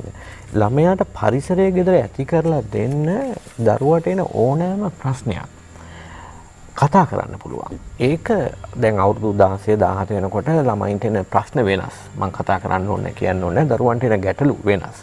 ඒතකොට ඒන ගැටලු ඇවිල්ලා අම්මට කියන්න කතා කරන්න බයයි නම් තාත්තට එක්ක කතා කරන්න බයයි නම් මේ දරුවෝ කාත් එක්කද ඒක කතා කරන්න තෝරගන්නේ. එතකොට අම්මායි තාත්තයි ගෙදර පරිසරයේ එහෙම එකක් කිව්වොත් තාත්තා අම්මා බනිනවා නම් ඒක කියපු එකට සැර කරලා බලනවා ඔය මොකද්ද ඔය කියපු එක කියලා ඔය හිතන්නත් එපා කියලා සමහරක් වෙලාවට ගෑනු ළමයෙක් පිළිබඳව පිළිම ළමයෙක් කතා කරනයක් වෙන්න පුළුවන් පිරිමි ළමයෙක් ගැන ගෑනු ළමයෙක් කතා කරනයක් වෙන්න පුළුවන්. කතා කරන්න පරිසරය දුන්නේ නැත්තම් සිගරට් එකක් හරි මත්පැන් හරි කවුරු හරි එක්කෙනෙක් දීපු එකක් ගැන වෙන්න පුළුවන්. මේ සිදුවෙච්ච විවෘත වෙච්ච අවදානමක් වෙන්න පුළුවන් සිද්ධියක් වෙන්න පුළුවන්. ඒක කතා කරන්න ගෙදර පරිසරය හදලා දුන්නේ නැත්නම් ඒ කට්ටිය ඒක කතා කරන්නේ නැහැ ගෙදර. ඒ දරුවාට තමාට මැදිහත් වෙලා යන්න තියෙන සිදුවෙන්න තියෙන ලොකු ව්‍යසනයකින් බේර ගන්න තියෙන අවස්ථාව තමයි එතන නැති වෙන්නේ. දරුවා ඒක ඇවිල්ලා ගෙදර විලා කතා කරන්න පරිසරය නැති හින්දා. අපි ඕක ඇත්තටම කියනවා කොම්ෆර්ට් සෝන් එක හදන්න කියලා ගෙදර. ඒ කියන්නේ දරුවට පහසු පරිසරයක් හදන්න දරුවාට මතුවෙන ඕනම ගැටලුවක් බය නැතුව ඇවිල්ලා ගෙදර ඉන්න තමාට විශ්වාසවන්තම කට්ටිය අම්මයි තාත්තයි. ඒ කට්ටියත් එක්ක කතා කරන්න පුළුවන් පරිසරයක් හදලා දෙන්න. හොඳයි. ඒ කියන්නේ අර ගෙදර පොලිසියක් උසාවියක් නොකර දරුවා විත්ති කුඩුවේ සාක්ෂි කුඩුවේ නක්කන්නේ නැතුව සමමට්ටමේ ඉඳගෙන හිත මිතුරන්සේ සාකච්ඡා කරන්න පුළුවන් වටපිටාවක් නිර්මාණය. දැන් එහෙම වුණාම දරුවන්ගේ කරන ක්‍රියාකාරකම් වල පැහැදිලි වෙනස්කමක් දකින්න පුළුවන්.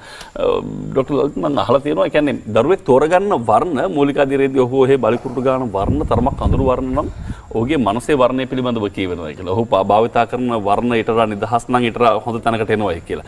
දැන් ඔබ ගාව තිබෙනවා දරුවන් කළ නිර්මාණ කිහිපයක් අපිට දකින්න පුළුවන්. මේවායි මනස කියවන්න පුළුවන්කමක් තියෙනවද අපිට දරුවන්ගේ මේ නිර්මාණ ඔස්සේ වුණත්? මේවා හැදුවෙම දරුවන්. ඔව්. මේවා හැදීමේ ප්‍රාථමික අවශ්‍යතාවය උනේ ඒගොල්ලන්ගේ ඇහැයි ඇඟිලි වර්ණයි සංයෝජනය කිරීමෙන් මොලේ කළමනාකරන පත ටීම් එකක් කරන්නේ සමශීලී සහශීලී පත ඊළඟට ගම්‍ය ශ්‍රව්‍ය දෘශ්‍ය පත සමග සමායෝජනය කරන්න. ඔබ කියන ඒ මාතෘකාව ගැන අපි දිගට හිතලා නැහැ. හැබැයි අපි ඒ ළමයින්ට අඳින්න දුන්නම ඩිජිටල් ආදානයත් ඒ ක්‍රමතය ඒකත් ඒගොල්ලෝ එන්න අවදානමට මුණ දෙනා විතරක් නෙමෙයි ඒගොල්ලෝ පටන් ගන්නවා හොඳ නැති ත්‍රාසයන් සොයන්න. එතකොට ඒගොල්ලෝ අපි වැලි බේසම දුන්නම ඒගොල්ලෝ හදන්නේ කැඩිච්ච ගෙවල් සත්තුන්ව අනිත් පැත්තට හරවනවා. එතකොට අපි දැනගන්නවා මේ ළමයන්ට කොපමණ ගෙදර ඇති වෙන ආබාධය හෝ ඩිජිටල් ආදානය හෝ මේ ළමයට කොච්චර බලපාලාද කියලා. ඉතින් සති 6ක් විතර අපේ සෙන්ටර් එකට එනකොට එයා හොඳ ගෙවල් හදනවා. හොඳ ගෙවල් අඳිනවා. එයාගේ පතවල වෙනසක් ඇති වෙලා ඩිජිටල් ආදානය ඉවත් වෙනවා විතරක් නෙවෙයි. එයා එන්න ජීවිතය ගැන සුබවාදී දර්ශනයකට එන්න පටන් ගන්නවා. ඒ සුබවාදී දර්ශනයට එන්න පටන් ගන්න සමහරලාට දරුවා ලාබාල වේදම කරන්නව ක්‍රියාකාරකම්. සමහරලාට අපිට මේ රූපමය සාක්ෂි දකින්නත් පුළුවන්කම තියෙවි. ඔබතුමා අපිට සූදානම් කළ. ඒ කියන්නේ ගස් වැල් වල එල්ලෙන, වැටෙන, ගඟේ වතුරේ ඇලේ දොලේ පනින, ඒවට ගුටිපාර කන දරුවට මම හිතනවා ජීවිතය හරි මාර්ගය හොයාගන්න යන ලේසි. ඒ දර්ශනය තිබෙන්නේ අපි ළමයින් එක්කහු කරනවා ඩිජිටල් ආදානයට ලක්වු ළමයි ඊළඟට ගෙදර අතතියට ලක්වු ළමයි සහ සාමාන්‍ය ළමයි. ඒගොල්ලෝ අර ක්‍රමානුකූලව මේ ක්‍රියාකාරකම් වල යෙදෙනකොට ඉච්ඡානුග පේශි වැඩ කරනකොට මොලේ වැඩ කරන ග්ලූටමේට් කියලා පතයක්. ඒක බලවත් මේ අනිත් ඩිජිටල් ආදානයෙන් ඇති වුණු ත්‍රිල් පතවලට වඩා. මෙන්න මේ දකින්න ක්‍රියාකාරකම මම හිතන්නේ දැන් ඔබතුමාලා විසින් හිතමතා සැලසුම් කරලා මේ සූදානම් කරගත්ත දරුවන්ගේ මානසික ප්‍රවර්ධනය උදෙසා මේවයි ඇති වැදගත්කම අපි මේ දකින ගමන්ම කිව්වොත් දැන් මේ වගේ වලලු වල එල්ලිලා ටයර් වල එල්ලිලා ගමන් කිරීමේ ඇති වැදගත්කම මොකක්ද? දැන් ඕවා කරන්නේ ටීම්ස් වලට අපි නම් දෙනවා. ඒගොල්ලෝ සහශීලී වෙනවා, සමශීලී වෙනවා. සෙල්ෆි ජීවිතය අත්හරිනවා. නැත්නම් ගන්නවා ස්මාර්ට්ෆෝන් එක ගහනවා මේක අප්ලෝඩ් කරන FB එකට ලයික්ස් 7යි 8යි ලැබුණේ කලකිරනවා තව එකක් ගහනවා මේක ඊළඟට බ්ලූ වේල් ඇප්ලයන්සස් වගේ දේවල් වලට යනවා තනිකරම ඩිජිටල් තිරයට හිර වූ ළමයින්ට අපි පෙන්වුම් කරනවා හොඳ ත්‍රාසයන් තියෙනවා. ටීම් එකක් එක්ක එන්ජොයි කරන්න පුළුවන් ත්‍රාසයන් තියෙනවා. ඉලක්කයක් කරා යන ත්‍රාසයක් දී යුතුයි. ඩිජිටල් තිරයෙන් එන ත්‍රාසය පුනරාවර්ති ඉලක්කයක් නෑ. තව එකක් මරන්න, තව කුරුල්ලෙක්ට වෙඩි තියන්න එකක් ප්‍රචණ්ඩයි. අනිත් එක ඩිජිටල් තිරේ තමයි තීරණය ගන්නෙ. තිරය ස්මාර්ට්, ළමයා ස්ටුපිඩ්. මම මේක නිතර කියන එකක්. නමුත් අර ටීම් එකක් එක කරනකොට ඒගොල්ලෝ ඇත්තෙන්ම සෞඛ්‍ය සම්පන්න ත්‍රාසයන් හොයාගෙන ගිහිල්ලා ඒකම මොලේ ලර්නින් ට්‍රැක්ස් දියුණු වෙනවා. ග්‍රිප්ස් ඇන්ඩ් රෝප්ස් කරන තරමට මේකට අපි ඔක්කොම දන්නවා මේකට ප්‍රොප්‍රිසෙප්ෂන් කියලා කියන්නේ. ඒ කියන්නේ මේ ස්පේස් එක හරහා ඇඟිලි වැඩ කරන තරමට ළමයාගේ මොලේ දියුණු වෙනවා. ටීම් එකත් ඉගෙන ගන්නවා. එයා ඩිජිටල් තිරයට තිබෙන ආදානයනොත් ඈත් වෙලා ළමා සමාජය, තරුණ සමාජය අපි නැවත ප්‍රතිස්ථාපනය කරන්න පුළුවන් කියලා තමයි මේ අපේ සෙන්ටර් එකේ අපි හිතන්නේ. හොඳයි. දැන් හිතවතුනි මම දන්නවා දැන් මේ කතා බහත් එක්ක වෛද්‍යවරයෙක්ගේ මනසත් වෛද්‍යවරයෙක්ගේ මොළයත් මට පොඩ්ඩක් කියවන්න පුළුවන්. ඒ නිසා මට දැනෙනවා ඔබතුමාලට තවදුරටත් මේ සාකච්ඡාව සම්බන්ධයෙන් අතුරු මාතෘකා මතු කරමින් කතා බහ කරන්න විවිධ දේ තිබෙන බව. නමුත් අපි මොන දේ කළත් කාලය නියමයට නම් අනිවාර්යෙන්ම එකඟ විය යුතුයි. ඒක තමයි අපිට අන්තිමට මුහුණ පාන්න සිද්ධ වෙන සදාතනික සත්‍ය බවට පත් වෙන්නේ. ඒ නිසා ඒ සත්‍යයට අද දවසේදී මුහුණ දෙමින් අපේ සාකච්ඡාව හමාර කරමින් අදට සමගින යන්නට කටයුතු සම්පාදනය කරන බව තමයි මේ මොහොතේදී මතක් කරන්න තියෙන්නේ. ඔබේ වූ ලිපි තිබෙනවා. ඔබේ වූ විවිධ ප්‍රතිචාරයන් තිබෙනවා. බොහොමත්ම ස්තුතියි. ඒ හැම දෙයකටම ස්තුතියි. ඒත් එක්කම අඛණ්ඩව අපිත් එක්ක මේ විදිහට ඔබේ ප්‍රතිචාර බෙදා හදා ගන්න අපිත් එක්ක සම්බන්ධ වෙන්න කියලා ආරාධනා කරනවා. අපි ලබන සතියේ සූදානම් වෙන්නේ නෝබෙල් ලැබුණු මේ ප්‍රතිචාර සියල්ලක්ම කෙටියෙන් හෝ සාරාංශගත කොට හෝ ඉදිරිපත් කරන්නට. ඔබට තිබෙනවා නම් යම් මතයක්, යම් අදහසක්, යම් විවේචනයක් අපිත් එක්ක බෙදා හදා ගන්න පුළුවන්. ඔබ ලියන්න වෙන්නේ මෙහෙම නිෂ්පාදක යථාරූප තරුණ වැඩසටහන් ඒකකයේ ජාතික රූපවාහිනී සංස්ථාව කොළඹ 7. ඔබට සුපුරුදු පිනෙන් පුළුවන් ආමන්ත්‍රණයන් කරන්නට ඒ ආමන්ත්‍රණයන් වලට ප්‍රතිචාර දක්වන්නත් අපි සූදානම් වෙනවා. ඒත් එක්කම අපි ස්තුතිවන්ත වෙන්නට ඕනේ අපේ ගරු විද්වත් සභාවට සමාවෙනවා නම් වශයෙන් නැවත වතාවක් ඔබතුමාලාව නම් නොකලාට ඔබ හැමදෙනාටම බොහොමත්ම ස්තුතියි මේ වටිනා දැනුම සම්භාරය අපිත් එක්ක බෙදා හදා ගන්නට සම්බන්ධ වුණාට. විද්‍යාත්මකව හිතන්නට ඒත් එක්කම අවිද්‍යාවෙන් දුර වී විද්‍යාවත් එක්ක ඉදිරියට ගමන් කරන්නට සහ රැවටිලි වලින් තොර යහපත් ජීවිතයක් වෙත අවතීර්ණ වන්නට අවශ්‍ය කරන ඉඩකඩ සම්පාදනය කර දීම තමයි යථාරූප කණ්ඩායමේ බලාපොරොත්තුව. ඒ බලාපොරොත්තුව වෙනුවෙන් යම්තාක් දුරකට හෝ අද දවසේදීත් අපට ඔබට රුකුලක් වන්නට හැකියාව ලැබුණා නම් මේ මෙදියම් රැයත් ගතවන කාල වේලාව හොඳටම ප්‍රමාණවත් අපිට හිත සතුටින් සමග දෙන්නට. එහෙමනම් ඒ හිතේ සතුටත් එක්ක ලබන සතියේ තමන බලාපොරොත්තු වෙන සමගන්නා ඔබෙන්